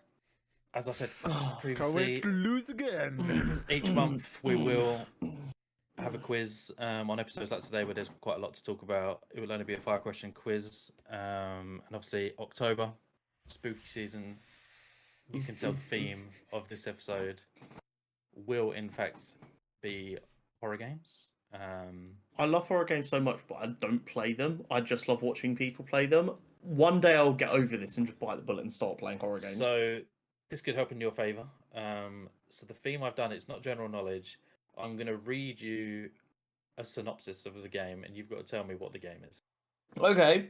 Oh, I might be pretty good at this. I'm going to be terrible. I might be. I just know one of us is going to get our Resident Evils confused. So I've tried to do games that, like some of them are like really popular. I've tried not to like get in the trenches and like pick out some random obscure like game. Okay. Some indie. Yeah, I thought it's not worth it. So we've got 5 questions. Okay. People in the comments, feel free to play along. Let us know how many you got right. The first synopsis or summary. You ready? This game introduces built-in voice recognition, immersing you in a paranormal setting as you use special equipment in your search for the truth. I've got it. I'd like to lock in and put a time crunch on horizontal, please. Game introduces built-in voice recognition, immersing you in a know what the game paranormal is, but I setting can't remember how as the you use word special is. equipment in your search for the I've got truth. this. It's a point for Connor no matter what here. So I'll put in a premise. In a lot of these summaries, I've like removed words that the internet said to not try and give it away as much, and Cool. I've removed protagonist names, etc. You know when you like the sound of the word, Yeah, but you don't know how it actually. It's all good, buddy. Just take the L. Come on. I have Copium. this. Okay, Yep, go on. in Let which Hori go case- first. We'll let Hori go first. 'Cause one seems pretty sure. Phasmophobia. Oh, he's fucking got it. Yes, phasmophobia. Phasmophobia is correct. I knew what they get, but like I was like, it's Phasmophobia. I was like, there's, it's all just melding together. Obviously, that game popped off because it came out end of 2020, so prime COVID. Everyone's gaming. Yep, well done. One apiece. Hori, I rate it from you. You seemed unsure. He pulled it out of his arse knew the last the second. game. It was just trying to get the word in the front of my mind. Right, this one's the most vague one. Lord. So, question 2. Trust me, it's vague. This game, which went viral in 2012, has you searching for notes in a mysterious forest. A mysterious forest. This game, which went viral in 2012, has I you have searching a for guess. notes in a mysterious forest. I have a guess, but I'm almost certain it's wrong. So do I. I feel like it. Okay, I think me and Hori have the same guess. Hori, do you want to go first? The forest. I am also guessing the forest.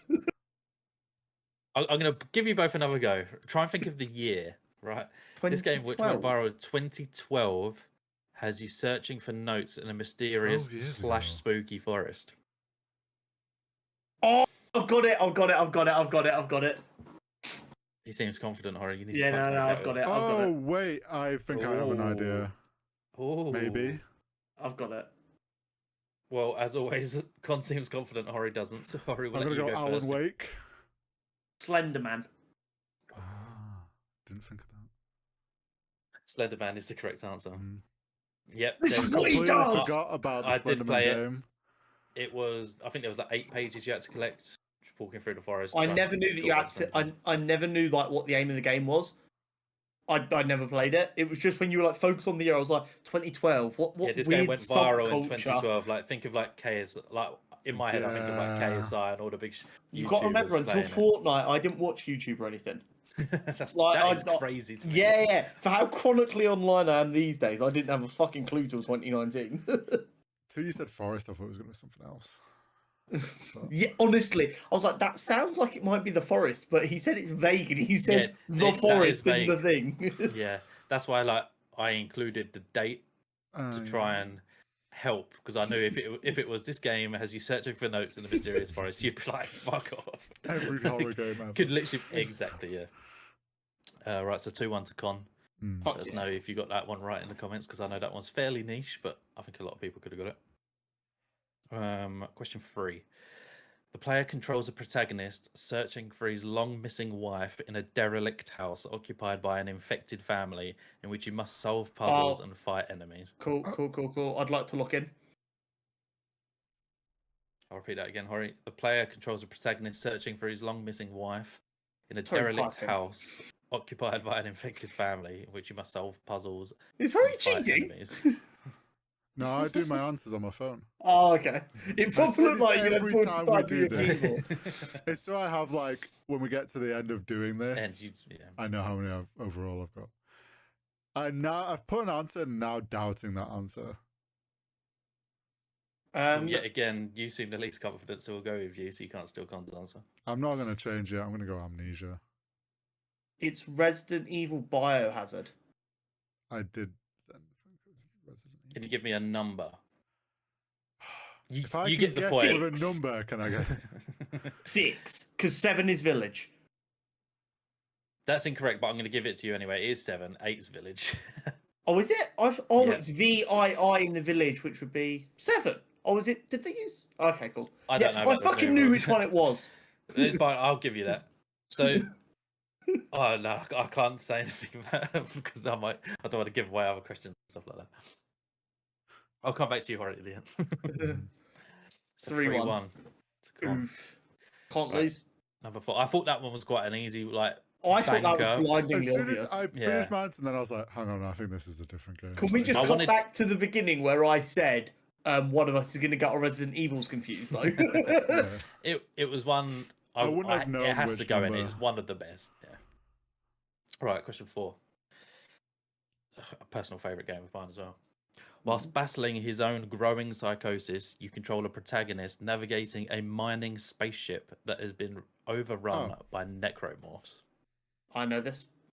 God. This is iconic. This is a stupendous game. Unless I've got this wrong, which I might have done. Right, you can Oh, say it wait, again, no, that there's three- 2. Wait. Ooh. Oh, there I'm is? going for the Oh. one that I think you like more. Ooh. I know the 2 games that you're thinking of. Yeah. I'm going for the one that I know that you like more because of your reaction. Oh, this could be carnage. I'm so here for it. Right, I want you to say it on the count of 3. You ready? 1, 2, 3. Dead Space. Oh. And instantly I went for Prey. No. Or did you have any backup answers? No, I was just Dead Space 1. Prey Dead Space. is slightly different. It was the psychosis that made me doubt it. And then you like Stupendous. I was like, wait, he's never mentioned Prey before. I know he likes Dead Space though. Dead Space is the correct answer. As soon as you said it's a horror game and it's set in a space station, oh, it's Dead Space. Oh, so if it would have been Prey, Horror wouldn't have got it and I'd have been falling up. Sag. That's what I'm saying. I told you I wanted to. I didn't want to make him too hard. I wanted to make it. Wait. I say that Horror's only got 1 point. 2? Or 2, no. What? 2, It 2, could have 2. been Alien Isolation as well. It could have been. Could have been actually. There's actually a handful of games it could have been. Yeah. Right, 5, and the last one for today's quiz until next month. Can I go We've just for 5? With just a camcorder and night vision, you must navigate I the lock in. darkness I lock in. to escape a mental I know the facility game, but I for can't the think of his criminally name. insane. We got on 5 for 5, motherfuckers. I know the fucking game, but I don't know. Have you the played this, name. Connor, or have you just watched playthroughs? Oh, of it? okay, so I have tried to play this. Didn't even get inside the building before it got too scary. Okay, good start. The thing with me when it comes to horror games is I love watching it. It's so much fun to watch. But when I'm controlling it, You're on the I sticks, get it's too completely different. immersed and it feels too real and it then That's the whole stops point of being it. a fun scary and starts just being a legitimately terrifying. That's literally the whole point of horror games, isn't it? Oh yeah, once I get over that, I'm literally I'll just go back through every great horror game I've ever loved and replay it. Fuck. I have watched. We're gonna have to push so you many for an people answer. play this game. But I will personally give you a clue. The sequel takes place mainly in a school, I believe. Or partially in a school, I mean, at that least. doesn't help me with the Mhm. name. Well, Uh, get riggedy wrecked, son.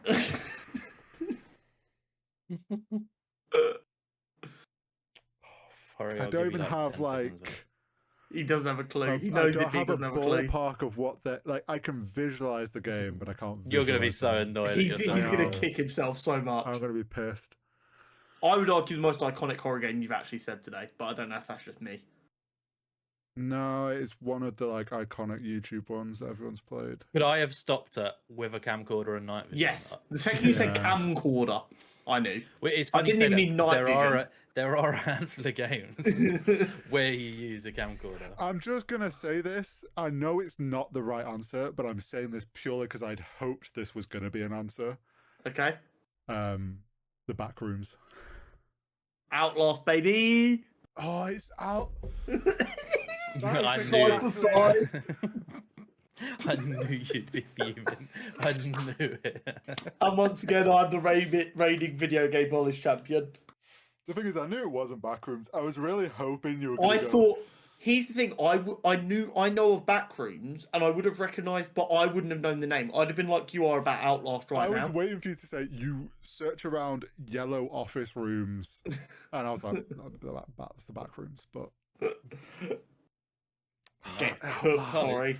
Is that the first time someone's got the perfect score? Yeah, quiz? I've got one wrong every other week at least. That's tough. Horror games are my jam. Don't ever doubt it. Just because I don't play them, don't mean I don't love Spooky them season, motherfuckers. I expect an upload of you playing a scary you mean game that or a stream. Amnesia wasn't? Do I go and finally do the second episode of Resident Evil? Obviously Amnesia is the cult classic horror. Yeah. And I thought, Too easy. would they know it? No, it's not even that. I thought, like, would you know it based on the description? Like, Con, do you know of Amnesia? No, I don't think I've seen Amnesia. See, this like, it's the cult classic. I don't feel like the majority of people know it. You probably isn't that the one where PewDiePie is screaming about barrels as well? Yeah. Yeah, Yeah, you could have probably said famous YouTuber screamed about barrels, and I would have got it. Like, yeah, Amnesia's the one that like I watched a bunch of YouTubers play, and then they all switched to that Outlast or whatever. Outlast is the goat, man. And I fucking love watching that game. Like, I know it from the whole video camera thing because that's its like whole kind of gameplay mechanic. But could I visualize the name? No. No, absolutely not. But no, fair play, Awesome. Con. 5-2 this week. Horror, a bit of a stinker. Yeah, I'm glad I figured out the first one because I nearly had a similar situation with the first one of not being able to get the word. Imagine if you'd lost 5-1, that'd have been embarrassing. Purely because I'm like, I can visualize literally the game of how it looks to play, but I can't visualize the name. Yeah. See, this is the thing, Horry. As we've established, we both have ADHD, but I have a bit of autism, which helps me remember stuff. I have a visual memory. I'm Yeah. terrible with words. Names as well. Names are like the bane of my existence. Well, thank you so much for Josh. Yeah. Thank you so much for Josh. Thank you so much, Josh. You're right, mate. You're welcome. Thank you, Josh's mum. So much fun. When I say thank you to Josh's mum, it's normally for something else. Anyway, we'll see you next time, Josh, and have a great month. Thanks for having me. Cheers, guys. And now that the gaming stuff is covered, let's get on to some different kind of nerdy news. As our reigning champion, once again, I will kick us off. Interesting one here. I want to know what you think about this because I'm not against it. The Academy says they want the Oscars to have studios and filmmakers unveil the most exciting things about their work, and they include upcoming releases in that. So this would be kind of like what we as gamers experience with like the Game Awards and stuff, where they will like release trailers for new shows and announce new things. Also, what we kind of experienced through this Marvel MCU and DC, like having Hall H and Star Wars and stuff. I don't hate this. No, I don't know. Part of me is like, as long as this kind of makes the Oscars maybe a longer thing, so it's not like taking away from what the Oscars was. Yes.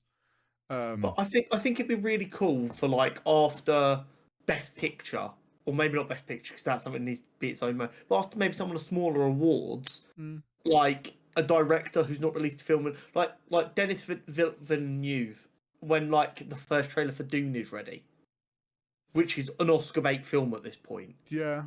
Announcing the first trailer for that at the Oscars, that's electric, man. True. Yeah, you could have some big announcements. Oscar bait films being announced at the Oscars, is a good way of knowing what film wants an Oscar. And B, is like a really hype way to announce. Like, if you know it's a film that people have been working on for a while, Christopher Nolan's going on to work on his next film. It might take, say, 3 years. If in not the next Oscars, the Oscars after that, he pops up with a first trailer for that, as like the first bit of press to like kick off the press for it, that's hype as fuck. I am down for it as long as it's not just who can throw the biggest checkbook at it to have a slot, because then you're just going to get the Minecraft movie trailer at the Oscars or the next rock film. I completely agree with that. Maybe you make it only only directors are allowed to submit, not companies, and you have to have been nominated before. Yeah, you could do something like, oh, it's like you can alongside you getting voted on who's won something, directors and studios can submit their next project, and the Oscars can decide which ones they want to showcase. But like, Do it that way. even put it a different way, forgetting even maybe like announcing a trailer. You've got a director who's got a project they're really passionate about, but no one wants to pick it up. True. Give them the ability to talk through the story they want to tell directly to the audience, and give Twitter the opportunity to put pressure on studios to buy the film.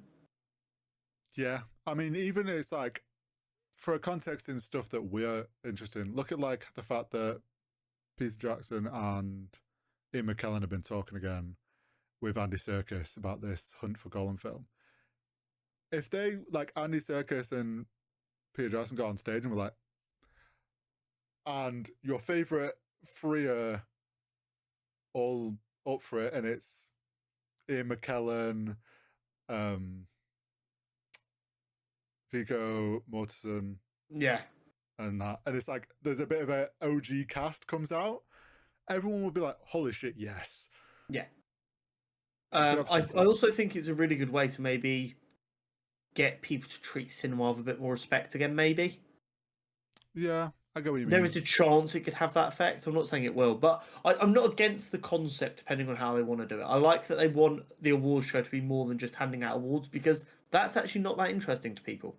Yeah, no, I know what you mean. People are interested in who wins, but not sitting there waiting to find out. Look at us that watch the Game Awards. Like, we also watch that to find out what's getting announced. So Yeah. But like I said, it's very important that it's not just who can write the biggest check, and also that it doesn't take away from celebrating the awards. More DC rumors. It seems like the DCU is starting to heat up with greenlighting projects here.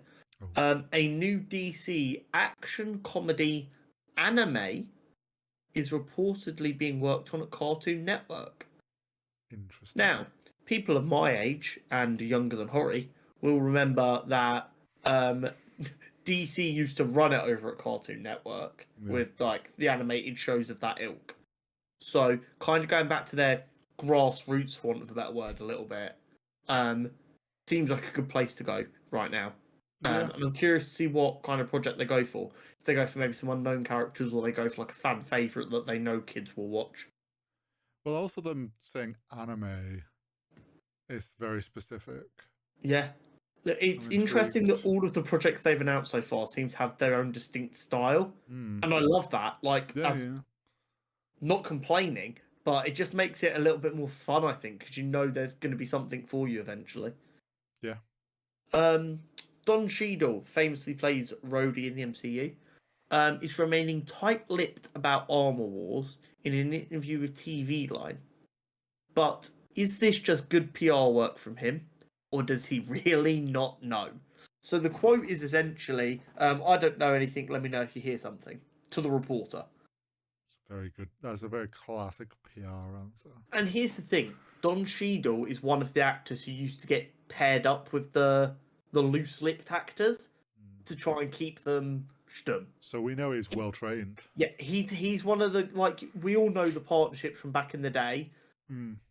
Don Cheadle was one of the trusted guys who got given people like Mark Ruffalo. Yeah, and Holland. Yeah, so.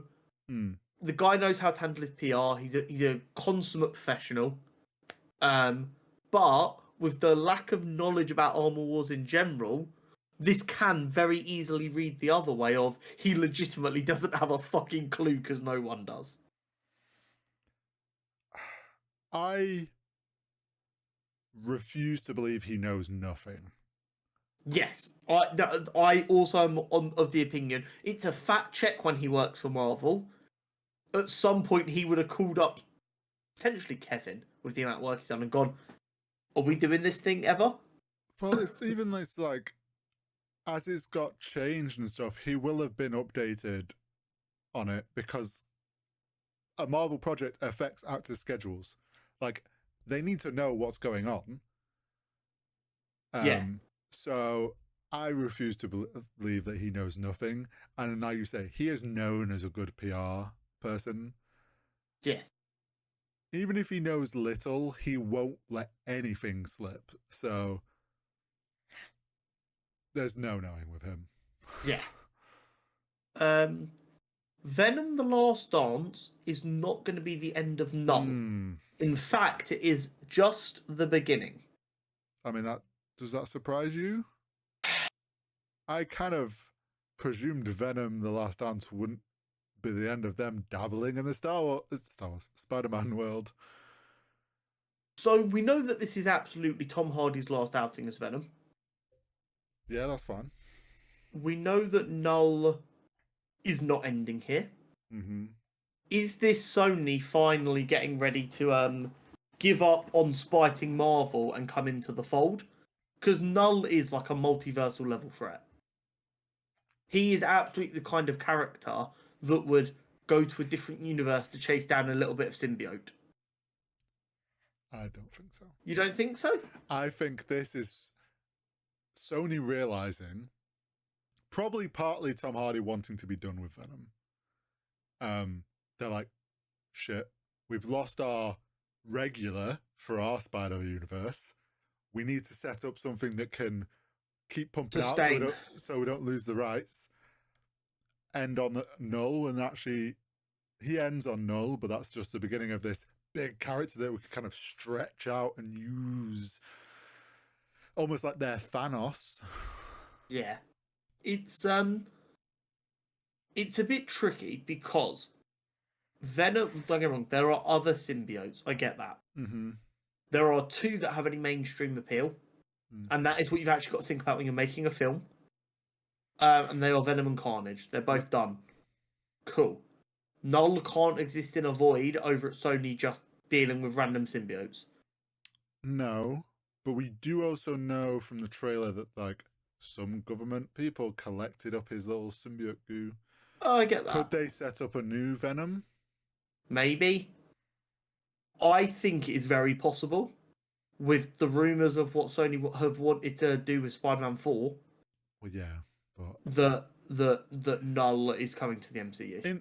I think in an ideal world, that is what they're gonna do. I just I'm not sure I want that. Well, no. In an ideal world of the Sony situation, I think I don't want to say the best outcome. There is a possible outcome. I also just don't believe that Sony is willing to swallow their pride and properly partner up with Marvel yet. Or Disney. Maybe it's Venom Horse versus Null in the second. Yeah. This is not Tom Hardy anymore. It's just Venom taking over different animals. And then Craven comes along. Oh, don't. But, yeah, I'm really curious to see where this goes. Maybe the next film is Craven hunting Null. You know what? That's almost in character for Craven. A bigger, scarier thing to hunt. Exactly. So Sony can't possibly do it. Exactly.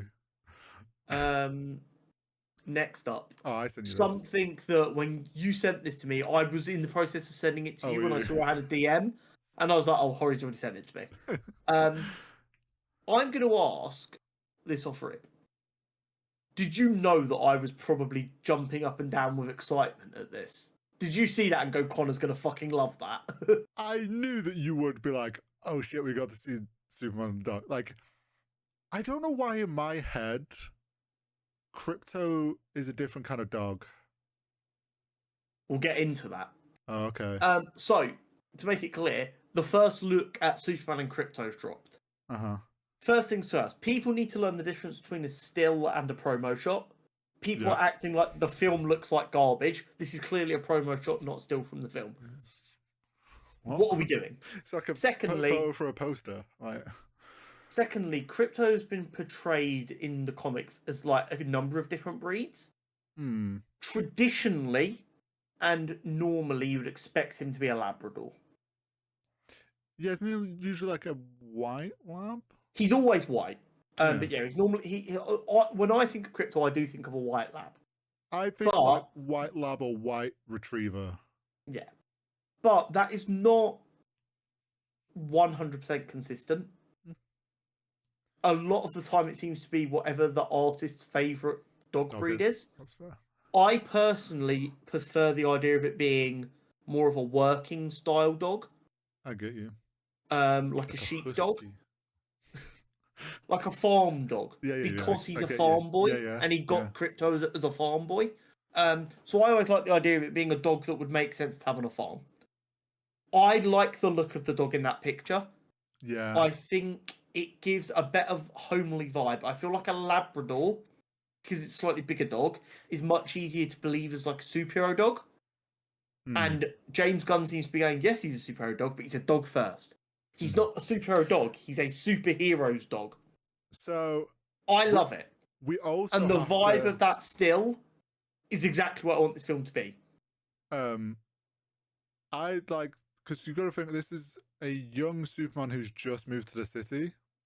Not gonna have a big Labrador in an apartment. Exactly.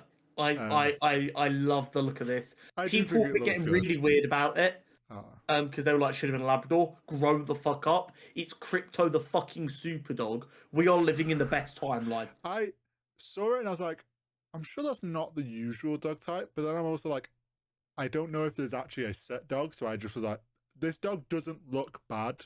It's not like I've seen that dog and gone, oh, why have you picked that dog? I'm so excited. And the vibe of that still is exactly what I want. So Grant Morrison, I think it's Grant Morrison, the comic writer, has said a number of times, people say Superman's difficult and not interesting to write about, but they're viewing him wrong. It's not you have to give him a weakness. He has a normal person's problems. But instead of, oh, I've got to get to work and I've got to take my dog for a walk, getting to work for him is saving the planet, and taking his dog for a walk is going to the sun and back. Yeah. So it's like everything's just bigger. It's not different, it's bigger. And he wrote All-Star Superman, which is, we know this Superman's kind of inspired by a little bit.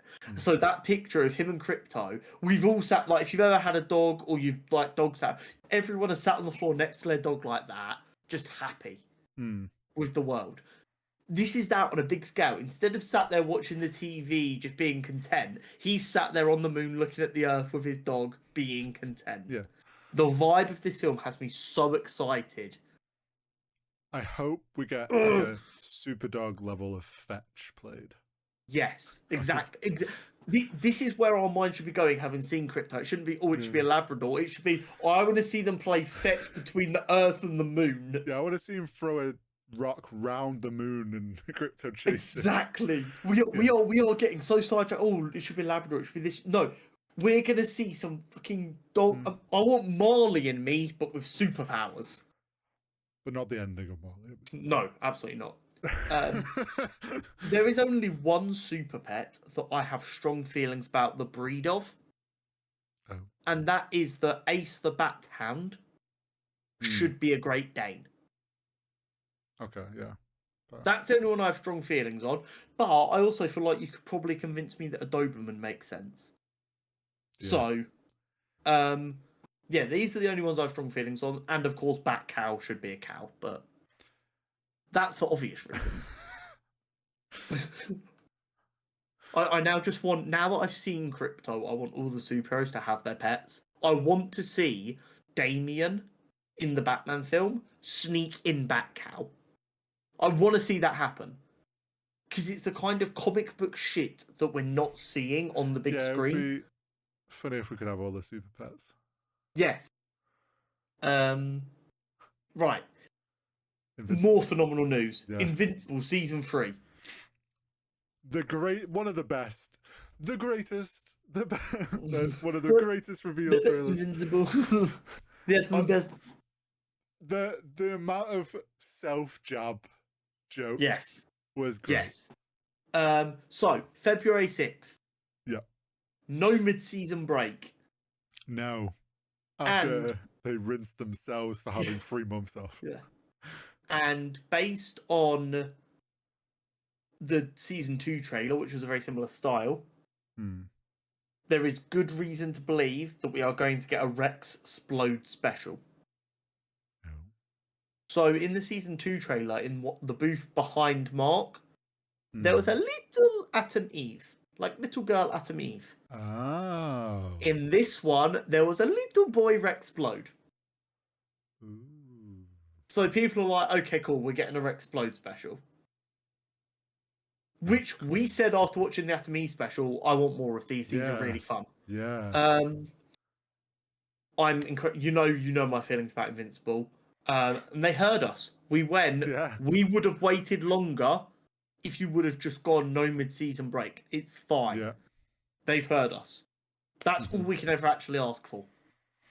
Oh yeah, like I'm glad that they realized themselves. They probably did when they like there was probably some hands were tied sort of situation, but like they definitely post that season realized that mid-season break was not good for the fans. And I love that they poked fun at it. I just the whole reveal for this was so good. And the diehard fans are already pointing out that we will be getting Conquest. So that's a name you're going to need to get ready to hear a fair bit of. And it's been said a number of times, shit gets wild. I believe now is when shit starts to get wild. This season is when we're going to dial it up another couple of levels potentially and really start to heat up a little bit. Do you know what I want to request? It won't happen. I'd love if we get, like the classic training arc montage, but get that and set it to Linkin Park. Nice. Just like really nail the vibe. Also, we're going to get a new suit. That was sort of teased some more. Yes, it was. That was kind of a little bit leaked, a little bit teased. I'm very excited for it. On the back of my tremendous horror game victory in the gaming quiz, I've got some horror game news. Oh, how exciting! Very famous horror game, Until Dawn, which was had lots of famous actors doing the motion capture and storytelling for. One of my actual favourite games. I've genuinely watched about 9 different playthroughs of this game, including just finishing one literally today. It's being made into a film, and we now have a release date of it, April 25th, 2025. Apparently, they've tweaked the story slightly because obviously, if there's no point just re-releasing something and adding nothing. Yeah. I doubt they're going to get the same caliber of actor, and I doubt they've got the same actors.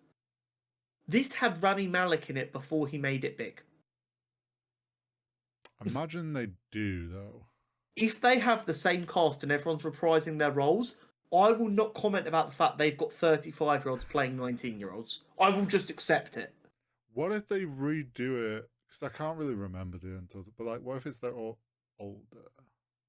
I'm okay with that as well. I'm actually okay with that as well. Because story-wise, they could retell the story in a way where it makes sense they're older. Okay. Because the plot it's kind of a I know what you did last summer type vibe. Right. In the sense of something bad happens, they all go back and then shit goes wrong. Mm-hmm. They could absolutely make it, instead of the 1-year anniversary, the 10-year anniversary, the 20-year anniversary. Mm-hmm. Something you'd have to suspend your disbelief, but you have to do that for the film anyway. So, but I will be there. Absolutely, that's quite fun to me. I like it. It's another video game IP that I think can translate quite well because it was almost made as a film where you had control. So, I get you. Rare American W here. Sorry, what's that? Yeah, the FTC in America has finalised a single click to cancel rule, which I believe will take effect in 100 days. And it will require all subscriptions to be cancelable with one click. Instead of this, are you sure?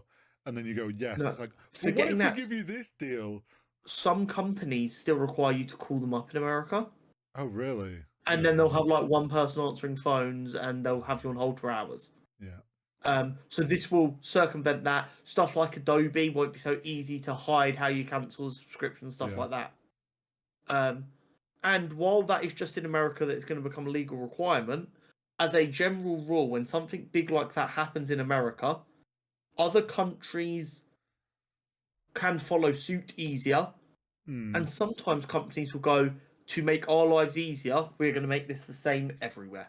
Well, yeah, also like the big companies like Disney stuff, they're not, where they have obviously sites, versions for different countries, stuff like that, it's just easier to just put it all on them. Yes. Rather than just having America be different. Exactly. So hopefully we will see this affect companies' behavior globally and stop making stuff so like Apple's bad for it. they Jesus hide stuff Christ. menus deep. They've got better over the last couple of years, but once upon a time, it was if you needed to cancel a subscription that you'd got through the App Store, you had to Google search how the fuck to do it. A new Marvel 2024 logo. I haven't seen this. I will be able to find it for you very quickly and send it over to you so that you know what the fuck I'm talking about. I mean, I'm guessing you Marvel mean like when 2024. it's cycling through stuff. No, just a flat logo. Oh, flat logo. Okay. Yeah, I believe it's just for Marvel in general, not just studios based on this. There you go, I sent that to you. So it includes some comic book, some film, some TV, and some video game art, including the iconic Daredevil pose that you'll see on basically every YouTube thumbnail ever. Yeah. Some Fantastic Four stuff, including Herbie from the new Fantastic Four film. Oh yeah. Human Torch, Finger Sam Blunt Wilson. Yeah. You've got the Red Hulk. You've got some Thunderbolts with that asterisk very prominent again. They don't want us to forget about the asterisk. Oh yeah. Agatha All Along. What If? And then Yeah. you've got some Marvel Rivals art there, including Jeff the Land Shark, who is taking the world by storm. So yeah, very, very cool. Very, very cool. Yeah. I like this logo. It's the fun logo. I'm not Yeah. sure if it's a logo that's like just been done specially for something, or if they're actually running it for a while. But it's kind of cool. So knowing how Marvel seems to do like this and the film one that gets tweaks throughout the year, like I feel like this is a start of 2024. Wouldn't surprise me if something with the asterisk changes once that film's out. Yeah. It feels like one of those ones where this is like Q1, maybe up to Q2. Like it's one that's going to be tweaked. Yeah. Which next up, okay, as people will know, I've been collecting the Ultimate Spider-Man comics. Yes, you have. Which is a fresh take on the Ultimate Universe, in which heroes were kind of wiped out of existence and they're creeping back. Mm-hmm. Peter Parker was already an adult with kids before he got his powers. Yeah. Lots of great stories. I'm actually thinking about now going to collect the other lines from the new universe that I wasn't initially collecting because they look like there's some cool shit going on. Oh. They announced another line is going to be added to the Ultimate Universe as part of like it's been around for a year now, a new line, Mm-hmm. and it's going to be Ultimate Wolverine, which people are a bit people are a bit skeptical because they're like, Wolverine's a very popular character. He gets a lot of shit. You could have done something fun here. Mm-hmm. Then they found out what the twist was, and everyone shut the fuck up and went, okay, this is actually kind of sick. In this universe, Wolverine is the Winter Soldier. He is still under control of the Russian government. Mm-hmm. Oh my god. So I've seen on my Twitter someone had reposted the suit, what the suit looks like, and it looks very cool. Yes. There is a very good chance that gets added to the subscription box from January. Fair. It's a really cool concept. Wolverine as a character has always been, he was bred to be an assassin, but the X-Men saved him from doing that forever. And this is like, not here they didn't. He is the weapon he was always meant to be, and even worse, he's a Russian weapon. Yeah. Love it. I love it so much. I feel And like this is going also to allow him to fight some of the heroes that people have always... Yes. I mean, don't get me wrong, he is absolutely going to be turned into a hero. It happens. They're not going to leave him be a villain. No. But it's going to be fun for a while. So I'm very, very tempted. That is one I personally think is worth keeping a close eye on. Fair.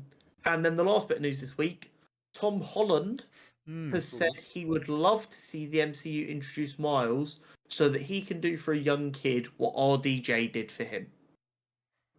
This comes also off the back of him saying he's read the first or an early draft of Spider-Man 4. Him and Zendaya sat down and read it together, which is just a cute idea anyway, and some scenes had them jumping around the living room. Obviously, he's not going to come out and go, it's dog shit, but it seems like this little break for him has re-energized him, and he's excited to get back to being Spider-Man, which is why we love him as Peter Parker, because he loves the role so much.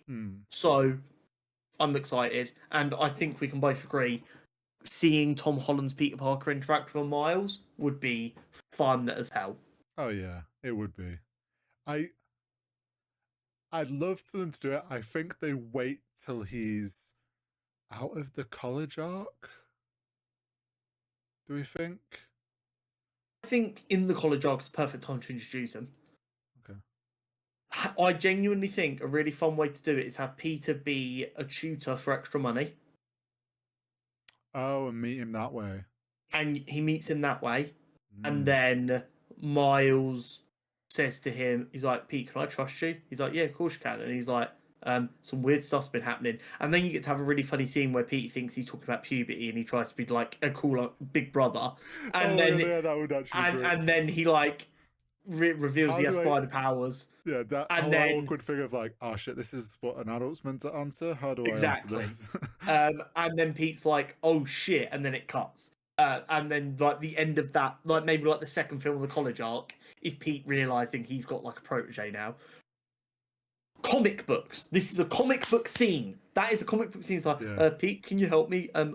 Something's kind of happened, and he's like, whoa, well, you see, you're at an age and your body starts to change. He's like, no, I know all that stuff. He's like, look, awesome. So yeah.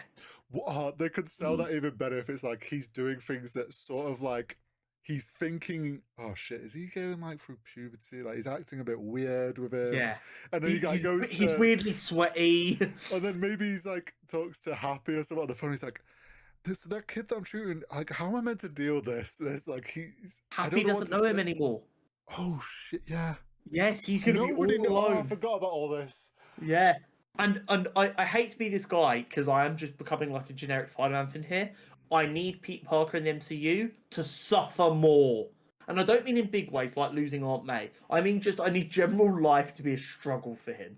Because that is where Peter Parker is forged in the fire. What if he does get a Miles and it's Miles that persuades him to finally go and explain to MJ? Yeah. Yeah, I'm down for all of this stuff. Because while it's important that Peter is a mentor to Miles, Peter also learns stuff from Miles. Because Miles has the family Spider-Man balance down a lot better than Peter does. Now, side theory or question. Okay. Do you think we see Tom Holland's new alcoholic-free beer appear in the next Spider-Man film as a product placement? Probably not, but I mean, if it is, so what? I mean, people were really weird about that. I know it's a bit of a tangent, but like, Tom Holland said he's had some struggles with alcohol and it made him uncomfortable. But he misses the social aspect. Yeah. So what he's done is he's gone, right, there are going to be other people who feel this way. I'm going to release a product that will help deal with the social aspect while also helping you not drink. It's conceptually, it's no different to like liquid death bottled water, which was designed to look like an alcoholic drink but be water for party goers and ravers and stuff. The only thing, like, fair criticism is like he didn't launch in the UK and he's British. It's like, but it's I'm easier also to like launch this stuff outside the UK. Yeah, I know, and also like he lives in Hollywood most of the time because he's an actor. Like, it's going to be an American company. Yeah. I did see one funny tweet about it though. It's like, there is no way he can afford Zendaya's rates. This is absolute nepotism because she was in the launch advert. Very funny. That's good. But there we go, folks. That is it for episode 134. Yes. Make sure you like and subscribe. We'll catch you next week with more Penguin, more Agatha, more Vox Machina, more news, more character profiles, more awesome stuff, more awesome stuff. All that good stuff. We'll see you next time. See you next week.